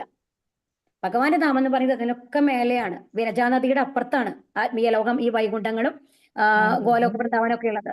അപ്പൊ ഈ ദേവന്മാരെ നമ്മൾ പ്രസാദിച്ചു കഴിഞ്ഞാല് ഈ ലോകത്ത് നമ്മൾക്ക് ഐശ്വര്യങ്ങൾ ഉണ്ടാവും എന്നല്ലാണ്ട് ജനനത്തിൽ നിന്നോ മരണത്തിൽ നിന്നോ രോഗത്തിൽ നിന്നും നമ്മൾ രക്ഷിക്കാനായിട്ട് ആർക്ക് സാധിക്കില്ല? ഈ ദേവതമാർക്ക് സാധിക്കില്ല. ഹരേ കൃഷ്ണ. ദേവി ഇത് മ്യൂട്ടിലിരിക്കണേ. നിങ്ങൾ സംസാരിക്കുന്നുണ്ടെന്നുണ്ടെങ്കിൽ മ്യൂട്ടിലാണോ എന്ന് ശ്രദ്ധിക്കുക കേട്ടോ. ഹരേ കൃഷ്ണ. അപ്പൊ എന്താണ് ഇപ്പൊ വേണ്ടത്? അപ്പൊ ഈ ദേവതമാരെ ആരാധിക്കുന്നത് കുഴപ്പമില്ല. അപ്പൊ അവര് പിന്നെ രണ്ടാളും കൂടെ പിടിച്ചാ മതി. ഹരേ കൃഷ്ണ. മ്യൂട്ട് ചെയ്ത് വെക്കുമെന്ന് ആരാണ് മനസ്സിലാവുന്നത്? അപ്പൊ എന്താ പറയുന്നത്? ദേവന്മാരെ ആരാധിക്കുന്നവർക്ക് ആ ദേവന്മാരെ ലോകത്ത് പരിക്കെത്താൻ പറ്റുള്ളൂ. നമ്മുടെ ഈ ഭൗതിക ലോകത്ത് മാത്രമാണ് എത്താനായിട്ട് സാധിക്കുള്ളൂ. പക്ഷെ നമ്മൾ എന്ത് ചെയ്യണം? ഭഗവാനെ ആരാധിക്കുകയാണെന്നുണ്ടെങ്കിൽ നമ്മൾക്ക് അതിനു മേലെ ഭഗവാന്റെ അടുത്ത് പോവാം, അവിടെ നിരന്തരമായി സന്തോഷിച്ചുകൊണ്ടിരിക്കാം എന്നുള്ളതാണ് ഇവിടെ പറയുന്നത്. നാഹം പ്രകാശ സർവസ്യ യോഗമായ സമാവൃത മൂഢോ യംനാഭിജാനാദി ലോകോമാവ്യയം. ബുദ്ധിയില്ലാത്തവർക്കും മൂഢന്മാർക്കും ഞാൻ ഒരിക്കലും പ്രത്യക്ഷനാവില്ല. യോഗമായ എന്ന എന്റെ അന്തരംഗ ശക്തി അവരിൽ നിന്ന് എന്നെ മറച്ചു വയ്ക്കുന്നു. തന്മൂലം അജനും അവ്യനുമാണ് ഞാനെന്ന് അവർ അറിയുന്നില്ല. അപ്പൊ എന്താ ചെയ്യുന്നത്? പിന്നെ എന്താ പറയുന്നതെന്നുണ്ടെങ്കിൽ എല്ലാവർക്കും ഞാൻ എന്റെ പ്രത്യക്ഷപ്പെടില്ല. ആർക്കാണ് പ്രത്യക്ഷപ്പെടുള്ളൂ? ഭഗവാനെ അറിയാൻ ശ്രമിക്കുന്നവർക്ക്, ഭഗവാനെ ഭക്തി സേവനം ചെയ്യുന്നവർക്ക് മാത്രമാണ്. നമ്മളെ ഇതുവരെ മൂടിയിരിക്കുന്നത് ബഹിരംഗ ശക്തിയാണ്, മായയാണ്. ശരിക്കും ഭഗവാന്റെ അന്തരംഗ ശക്തിയിലേക്കാണ് നമ്മൾക്ക് പോകേണ്ടത്. അപ്പൊ ആ അന്തരംഗ ശക്തി നമ്മൾ കൊണ്ട് ഭഗവാൻ എന്ത് ചെയ്യുന്നുണ്ടെങ്കിൽ, ഭഗവാൻ ഇഷ്ടമില്ലാത്ത ആൾക്കാർക്ക്, ഭഗവാന്റെ അടുത്ത് പോകാൻ ഇഷ്ടമില്ലാത്ത ആൾക്കാരെ അതിൽ നിന്ന് മറയ്ക്കും എന്നാണ് പറയുന്നത്. അതുകൊണ്ടാണ് നമ്മൾക്ക് എന്ത് ചെയ്തു കഴിഞ്ഞാലും നമുക്ക് തെറ്റാണെന്ന് തോന്നാത്തത്, നമ്മൾ ചെയ്യുന്നത് ശരിയാണെന്ന് തോന്നുന്നത്. ആ മറഞ്ഞിരിക്കുന്ന കാരണം കൊണ്ട്. ആ മറ മാറ്റണമെന്നുണ്ടെങ്കിൽ എന്ത് വേണം? നമ്മൾ പൂർണ്ണമായും ഭഗവത് ഭക്തിയിൽ വരണം, ഹരേകൃഷ്ണ മന്ത്രം ജപിച്ച് നമ്മളുടെ മനസ്സിനെ ശുദ്ധീകരിക്കണം. അപ്പം മാത്രമാണ് ഭഗവാനെ നമ്മൾക്ക് അറിയാനും കാണാനും സാധിക്കുള്ളൂ. വേദാഹം സമതീതാനി വർത്തമാനാനി ചാർജുന ഭവിഷ്യാനി ച ഭൂതാനി മാം തു വേദന കശ്ചന. ഹേ അർജുന, പരമപുരുഷനായ എനിക്ക് പണ്ടുണ്ടായതും ഇന്ന് സംഭവിക്കുന്നതും മേലിൽ വരാൻ പോകുന്നതുമായ എല്ലാം അറിയാം. എല്ലാ ജീവാത്മാക്കളും എനിക്ക് സുപരിചിതരാണ്, പക്ഷെ എന്നെ ആർക്കും അറിയാൻ വയ്യ. അപ്പൊ ഇവിടെ എന്താ പറയുന്നത്? പണ്ടുണ്ടായിരുന്നതും ഭഗവാനെ സംബന്ധിച്ച് ഭഗവാനെ എല്ലാം അറിയാലേ. നമ്മുടെ ഭൂതം അറിയാം, ഭാവി അറിയാം, നമ്മൾ എന്തൊക്കെ ചെയ്തിട്ടുള്ളത് അറിയുന്നത് ആർക്കാണ്? ഭഗവാനാണ്. പക്ഷേ നമ്മൾക്ക് ഈ ജന്മത്തിൽ നമ്മൾ ആരാന്ന് പോലും അറിയുന്നില്ല. അടുത്ത നിമിഷത്തിൽ എന്താ സംഭവിക്കാന്ന് പോലും അറിയുന്നില്ല. കഴിഞ്ഞു പോയ കാര്യങ്ങളെല്ലാം മുഴുവനായിട്ട് ഓർക്കാനായിട്ട് നമുക്ക് സാധിക്കുമോ? ഇല്ല. ആ അവസ്ഥയിലാണ് നമ്മളുള്ളത്. അപ്പൊ നമ്മൾ എന്താണ് മനസ്സിലാക്കേണ്ടതെന്നുണ്ടെങ്കിൽ, എല്ലാം അറിയുന്ന ഭഗവാനാണ് നമ്മളുടെ സുഹൃത്തായിട്ടുള്ളത്. ആ ഒരു സുഹൃത്തിനെ നമ്മുടെ കൂടെ ഉണ്ടെന്നുണ്ടെങ്കിൽ നമ്മൾക്ക് എന്താണ്? പേടിക്കണോ? വേണ്ട. കാരണം എല്ലാം ഇപ്പൊ എവിടേക്ക് പോവുകയാണെന്നുണ്ടെങ്കിൽ നമ്മൾക്ക് ഒരു ടോർച്ച് ഉണ്ടെന്നുണ്ടെങ്കിൽ നമുക്ക് ഇരുട്ടിനെ പേടി തോന്നില്ല അല്ലെ? കാരണം എന്താണ്? നമുക്ക് എല്ലാം കാണാനായിട്ട് സാധിക്കും. അതുപോലെ ഒരു ടോർച്ച് ലൈറ്റ് മാറി ഭഗവാൻ ഒരു പ്രകാശമായിട്ട് നമ്മുടെ കൂടെ എല്ലായിടത്തും ഉണ്ട്, എല്ലാം കാണിച്ചു തന്നുകൊണ്ട് ഇങ്ങനെ ചെയ്യണം എന്ന് പറഞ്ഞിട്ട് ഓരോ സ്റ്റെപ്പിലും. ഈ ഭൂലോകം എങ്ങനെയാ പറയുന്നത്? പദം വിപദം എന്നാണ് പറയുന്നത് അല്ലെ? അപ്പൊ അങ്ങനത്തെ ഒരു ലോകത്ത് നമ്മൾക്ക് എപ്പോഴും ഭഗവാന്റെ ആ ഒരു സുഹൃത്തായിട്ട് ഭഗവാൻ ഉണ്ടെന്നുണ്ടെങ്കിൽ നമ്മൾക്ക് ഒന്നിനും പേടിക്കേണ്ട കാര്യമില്ല. പക്ഷെ അങ്ങനെ അല്ലെങ്കിലോ, നമ്മൾക്ക് എപ്പോഴും ആപത്തുകളാണ്. യേഷാം ത്വന്തഗതം പാപം ജനാനാം പുണ്യകർമ്മണം തേ ദ്വന്ദ് മോഹനിർമുക്ത ഭജന്തേ മാം ദൃഢവ്രതാഹ. പൂർവ്വജന്മങ്ങളിലും ഈ ജന്മത്തിലും പുണ്യകർമ്മങ്ങൾ ചെയ്തിട്ടുള്ളവർ അവരുടെ പാപഫലങ്ങൾ നിർമ്മാർജ്ജനം ചെയ്ത് ദ്വന്ദ് വ്യാമോഹങ്ങളിൽ നിന്ന് വിമുക്തരാകുന്നു. അങ്ങനെ അവർ ദൃഢനിശ്ചയത്തോടെ എന്റെ സേവനത്തിൽ മുഴുകും. അപ്പൊ എന്താ പറയുന്നത്? ഇപ്പോ ഈ മുൻജന്മങ്ങളിലും ഈ ജന്മങ്ങളിലൊക്കെ നല്ല നിറയെ പുണ്യകർമ്മങ്ങളൊക്കെ ജനിച്ച ആൾക്കാർക്ക് ഭഗവാൻ എന്ത് തരും? ബുദ്ധി തരും. എന്തിന്? നമ്മുടെ പാപങ്ങളെയൊക്കെ നീക്കിയിട്ട് എന്താ പറയുക, എന്താണ് ശരി, അതാണ് ദ്വന്ദ് വ്യാമോഹങ്ങളിൽ നിന്ന് വിമുക്തരാക്കുന്നു എന്ന് പറഞ്ഞു കഴിഞ്ഞാല് തെറ്റേത് ശരിയേത് എന്ന് തിരിച്ചറിയാനുള്ള ബോധം നമ്മൾക്ക് ലഭിക്കും എന്നുള്ളതാണ്. അങ്ങനെ ദൃഢനിശ്ചയത്തോടെ അവർ എന്ത് ചെയ്യും? ഭഗവാനെ സേവിക്കും എന്നുള്ളതാണ്. സാധിഭൂതാദി ദൈവം മാം സാധിയജ്ഞം ചയേവിദുഹു പ്രയാണകാലേ ബീച്ചമാം തേബിദുർയുക്ത ചേതസക. എന്നെ അറിയുകയും എപ്പോഴും എന്നെ കുറിച്ചുള്ള ബോധം പുലർത്തുകയും ചെയ്യുന്നവർ ഭൗതിക പ്രപഞ്ചങ്ങളുടേതും ദേവന്മാരുടെയും സർവയജ്ഞങ്ങളുടെയും നിയന്താവായ ഭഗവാനാണ് ഞാൻ എന്നറിയുന്നവർ മരണസമയത്ത് പോലും എന്നെ സ്മരിക്കും. അപ്പൊ എന്താ ഇത്? ഏറ്റവും ഇമ്പോർട്ടന്റ് ആയിട്ടുള്ള ശ്ലോകം കേട്ടോ. ഇതിന്റെ തുടർച്ചയാണ് നമ്മൾ അടുത്ത ചാപ്റ്റർ വരിക. എന്നെ അറിയും, അതായത് ഭഗവാനെ അറിഞ്ഞ് ഭഗവാൻ എല്ലാം ഭഗവാനാണ് നമ്മൾക്ക് ചെയ്തു തരുന്നത് എന്നുള്ള ആ ബോധം വന്നു കഴിയുന്ന ആൾക്കാര് എന്ത് ചെയ്യും? ഭഗവാനെ സ്മരിക്കും. ഏത് സമയത്ത് പോലും? മരണസമയത്ത് പോലും. അപ്പൊ മരണസമയത്ത് ഭഗവാനെ സ്മരിക്കുന്നത് എത്രത്തോളം ഇമ്പോർട്ടന്റ് ആണ് എന്നുള്ളത് അടുത്ത ചാപ്റ്റർ നമ്മളെ പഠിപ്പിക്കും കേട്ടോ. ശരിക്കും എന്തുകൊണ്ട് മരണസമയത്ത് നമ്മൾ ഭഗവാനെ ഓർക്കണം എന്നുള്ളത്. അപ്പോ ഹരേ കൃഷ്ണ കൃഷ്ണ കൃഷ്ണ ഹരേ ഹരേ, ഹരേ രാമ രാമ രാമ ഹരേ ഹരേ. അപ്പൊ ഇവിടെ എന്താ പറയുന്നത്? മരണസമയത്ത് ഭഗവാനെ ഓർക്കാൻ വേണ്ടി ശ്രമിച്ച ഒരാളെ പറ്റിയിട്ട് നിങ്ങൾക്കറിയാമോ? ആർക്കെങ്കിലും ഓർമ്മയുണ്ടോ? അജാമിളനുണ്ട്. അതൊക്കെ അതല്ലാണ്ട് മരണസമയത്ത് ഭഗവാനെ തന്നെ കാണണമെന്ന് വിചാരിച്ച് കടന്ന അതാരാണ്? കുരുക്ഷേത്ര യുദ്ധത്തില് ഭീഷ്മര് അല്ലേ? ഭീഷ്മർ എന്താണ്? ഉത്തരായണം കാത്ത് കിടന്നു എന്നാണ് പറയുന്നത്. സാധാരണ ഉത്തരായണം എന്ന് പറയുമ്പോൾ ഉത്തരയുടെ അയനത്തിൽ ഗർഭം ചെയ്ത ഭഗവാനെ എന്നും കൂടി അർത്ഥം വരുന്നുണ്ട് കേട്ടോ. ഓക്കെ, അതായത് ഭഗവാനെ ഇങ്ങനെ പ്രതീക്ഷിച്ചുകൊണ്ട് അപ്പോഴാണ് നമ്മൾ അദ്ദേഹം പാടിയത് വിഷ്ണു സഹസ്രനാമം. എല്ലാവർക്കും അറിയണ്ടാവും അല്ലെ? ശാന്താകാരം ഭുജഗശയനം പത്മനാഭം സുരേശം വിശ്വാധാരം ഗഗന സദൃശം മേഘവർണം ശുഭാംഗം ലക്ഷ്മീകാന്തം കമലനയനം യോഗി ധ്യാനപഗമ്യം വന്ദേ വിഷ്ണും ഭവഭയഹരം സർവലോകൈകനാഥം. അല്ലെ? എന്താ പറയുന്നത്? ആ ശാന്താകാരം ഭഗവാന്റെ ആ രൂപത്തിനെ ധ്യാനിക്കുകയാണ് ചെയ്യുന്നത്. ആ ഭഗവാന്റെ ആ 4 തൃക്കൈകളോട് കൂടി ആ മഞ്ഞ പട്ടുകൊടുത്തിട്ടുള്ള ആ ഭഗവാനെ ധ്യാനിക്കുകയാണ് എന്ത് ചെയ്യുന്നത്? മരിക്കുന്ന സമയത്ത് ഭീഷ്മര് ചെയ്യുന്നത് എന്നുള്ളത് അറിയണം. അപ്പൊ ആ മരണസമയത്ത് പോലും സ്മരിക്കും. എങ്ങനെ? ശുദ്ധഭക്തന്മാരായിട്ടുള്ള ആൾക്കാര് എപ്പോഴും ഭഗവാന്റെ ഒരു സ്മരണ വന്നു കഴിഞ്ഞാൽ ആ മരിക്കുന്ന സമയത്ത് നമ്മൾക്ക് ഭഗവാന്റെ സ്മരണ കിട്ടും അല്ലെ? അതാണ് ഇവിടെ പറയുന്നത്. ഹരേ കൃഷ്ണ. അപ്പൊ എന്ത് ചെയ്യണം? എപ്പോഴും ഭഗവാന്റെ സ്മരണ നമ്മൾ മനസ്സിൽ കൊണ്ട് വരാൻ ശ്രമിക്കണം. അതിനുവേണ്ടി നമ്മൾ എന്താ ചെയ്യേണ്ടത്? ഇപ്പൊ തൊട്ട് എന്ത് പ്രാക്ടീസാണ് നമ്മൾ ചെയ്യേണ്ടത്? ഹരേ കൃഷ്ണ മന്ത്രം ജപിക്കണം. അപ്പൊ ഇതുവരെ ജപിക്കാൻ തുടങ്ങാത്ത ആൾക്കാർ ഇന്ന് മുതൽ തീർച്ചയായിട്ടും ജപിക്കാൻ തുടങ്ങുക കേട്ടോ. തശ്രുണു എന്ന വാക്കിന്റെ അർത്ഥം എന്താണ്? നീ കേട്ടാലും. കേട്ടാലും, നീ കേട്ടാലും എന്നുള്ളതാണ്. 3 വിഷ്ണു രൂപങ്ങൾ.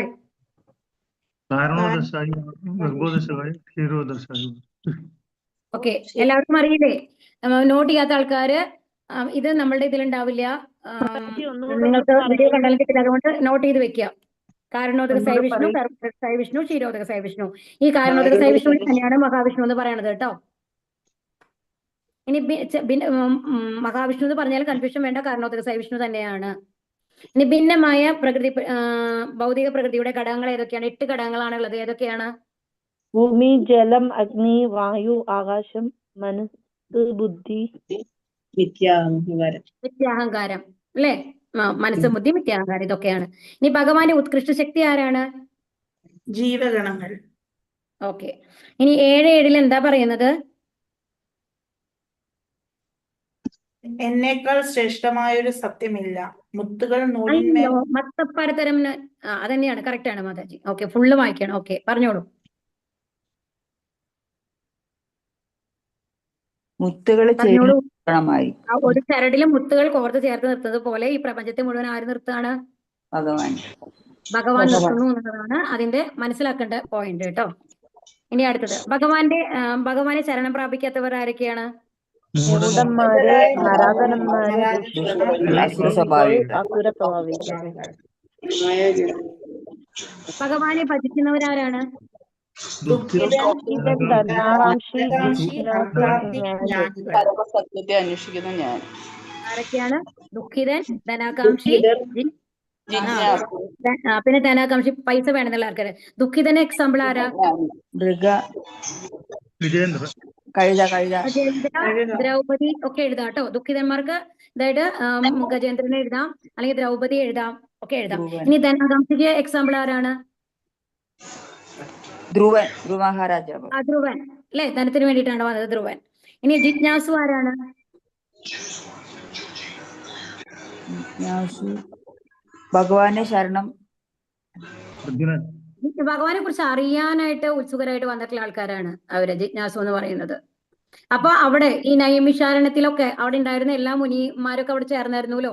അവിടെ പരീക്ഷത്തിന്റെ കൂടെ വന്നിരുന്ന മുനിമാരൊക്കെ ജിജ്ഞാസുക്കളാണ്. അവർക്ക് ഒന്നും വേണ്ട, അവർക്ക് ഭഗവാനിൽ നിന്നൊന്നും കിട്ടാനില്ല. ഭഗവാനെ കുറിച്ച് അറിയാൻ, ഭാഗവതം കേൾക്കാൻ വേണ്ടിയിട്ട് വന്നിരുന്നതാണ് അവരൊക്കെ. മനസ്സിലാവുണ്ടോ? അതുകൊണ്ടാണ് അവരെ ജിജ്ഞാസു എന്ന് പറയുന്നത് കേട്ടോ.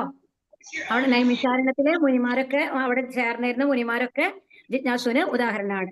ഇനി ജ്ഞാനി എന്ന് പറയുന്നത് ആരാണ്? സുഖദേവ ഗോസ്വാമി ജ്ഞാനിയാണ്. കുമാരന്മാരെ ജ്ഞാനികളാണ്. 4 കുമാരന്മാരായിരുന്നവര്. എന്നാലും അവര് ഭാഗവതം കേട്ടിരുന്നു അല്ലെ. ഇപ്പൊ സുഖദേവ ഗോസ്വാമി ആരാണ്? വ്യാസന്റെ അടുത്തുനിന്ന് ഫുൾ ഭാഗവതം കേട്ടു. അത് കഴിഞ്ഞിട്ടാണ് പരീക്ഷത്തിന് പറഞ്ഞു കൊടുക്കുന്നത്. അപ്പൊ അവരൊക്കെ ജ്ഞാനികളാണ്. സുഖദേവ ഗോസ്വാമി, 4 കുമാരന്മാരൊക്കെ ജ്ഞാനികളാണ് കേട്ടോ. എക്സാമ്പിൾ അറിയണം നിങ്ങൾക്ക്. അറിയണമെന്നില്ലെങ്കിൽ നോട്ട് ചെയ്ത് വെച്ചോളൂ, എഴുതി വെച്ചോളൂ കേട്ടോ. ഇനി ആരാണ്?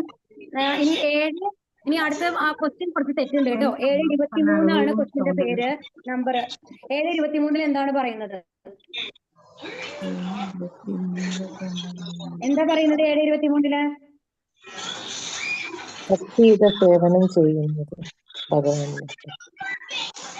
23 ആണെന്നാണ് ഞാൻ വിചാരിക്കുന്നത്. അത് ചോദ്യം തെറ്റായിട്ടാണ് നിങ്ങൾക്ക് നമ്പർ തന്നിട്ടുള്ളത് അതിൽ കേട്ടോ. ദേവന്മാരെ ഭജിക്കുന്ന അല്ല, അല്ലേ? ഭൂതന്മാരാണ് 7:23 ദേവന്മാരെ ആരാധിക്കുന്നത്. അവർക്ക് കിട്ടുന്ന ഫലമാകട്ടെ തുച്ഛവും ക്ഷണികവും അത്രേ. മൂഢന്മാരാണ് ദേവന്മാരെ ആരാധിക്കുന്നത്. അവർക്ക് കിട്ടുന്ന ഫലമാകട്ടെ തുച്ഛവും ക്ഷണികവും അത്രേ. ദേവന്മാരെ പൂജിക്കുന്നവർ ആ ദേവന്മാരുടെ ലോകത്ത്. അപ്പൊ ഒരിക്കലും മോക്ഷം എന്ന് പറയുന്നത് നമ്മൾ എന്താ മനസ്സിലാക്കേണ്ടതെന്ന് വെച്ചാല്, മോക്ഷം എന്ന് പറയുന്നത് ഭഗവാന്റെ ധാമത്തിലേക്ക് പോകാന്നുള്ളത് അവർക്ക് തരാൻ പറ്റില്ല. കാരണം ഇവരൊക്കെ ഭൗതിക ലോകത്തിലുള്ളതാണ്. ദേവന്മാർക്കും മരണമുണ്ട്. ബ്രഹ്മാവിനെ അറിയാലോ അല്ലെ. ബ്രഹ്മാവിന്റെ കാലം കഴിയുമ്പോഴാണ് നമ്മൾക്ക് ആ പ്രളയം വന്നു കഴിഞ്ഞിട്ട് എല്ലാം നശിക്കുന്നത്. അതോടുകൂടി ബ്രഹ്മാവ് ഇല്ലാണ്ടാവുകയാണ് ചെയ്യുന്നത്. മനസ്സിലാവുണ്ടോ? അപ്പൊ ആ ബ്രഹ്മലോകത്തിന് ഉള്ളിലാണ് ഈ ദേവന്മാരുടെ എല്ലാ ഇതുള്ളത്, നമ്മൾ ആരാധിക്കുന്ന എല്ലാ ദേവന്മാരും ഉള്ളത്. അതുകൊണ്ട് അതിനും മേലെ പോകണമെന്നുണ്ടെങ്കിൽ ആരെ സഹായം വേണം? ഭഗവാന്റെ സഹായം വേണം. അപ്പൊ ഭഗവാന്റെ വിഷ്ണു തത്വങ്ങൾ, അതായത് ഭഗവാന്റെ ലീലാവതാരങ്ങളൊക്കെ ഉണ്ടല്ലോ, നരസിംഹമൂർത്തിയോ രാമനോ അങ്ങനെയൊക്കെ ആരാധിക്കുന്നവർക്ക് വൈകുണ്ഠ ലോകത്തിലേക്ക് പോവാം. അപ്പൊ വൈകുണ്ഠ ലോകത്തിലേക്കോ അല്ലെങ്കിൽ ഗോലോക വൃന്ദാവനത്തിലേക്കോ പോകുന്ന ആൾക്കാർക്ക് മാത്രമാണ് നിത്യമായിട്ടുള്ള ആനന്ദം എന്നുള്ളതുള്ളൂ. ബാക്കി എല്ലാവർക്കും മരണമുണ്ട്. അതാണ് ഇവിടെ പറയുന്നത്. കഴിക്കാം. ഞാൻ ഒന്നും ചൂടാക്കിയിട്ടില്ല. ഹരേ കൃഷ്ണ. അടുത്തത് ഏതാണ്? ശ്ലോകം 30 ഭഗവാൻ പറയുന്നത് എന്താണ്? എന്നെ അറിയുകയും എന്നെ എന്നെ അറിയുകയും എപ്പോഴും ഭഗവാനെ കുറിച്ചുള്ള ബോധം പുലർത്തുകയും ചെയ്യുന്നവൻ ഭൗതിക പ്രപഞ്ചങ്ങളുടെയും ദേവന്മാരുടെയും സർവജ്ഞാനികളുടെയും അധിപൻ. ഇമ്പോർട്ടന്റ് ആയിട്ടുള്ളത് എന്താണ്? അങ്ങനത്തെ ആൾക്കാര് മരണസമയത്ത് പോലും ഭഗവാനെ ഓർക്കും എന്നുള്ളതാണ് കേട്ടോ. അത് ഇമ്പോർട്ടന്റ് ആയിട്ടുള്ള പോയിന്റ് ആണ്. മരണസമയത്ത് പോലും ഭഗവാനെ ഓർക്കും എന്നുള്ളത്. ഓക്കെ, ഇത്രയേ ഉള്ളൂ. ഇനി എന്തെങ്കിലും ഡൗട്ടോ എന്തെങ്കിലും ഉണ്ടെങ്കിൽ ചോദിച്ചോളൂ കേട്ടോ. ഹരേ കൃഷ്ണ. ഹരേ കൃഷ്ണ മാതാജി.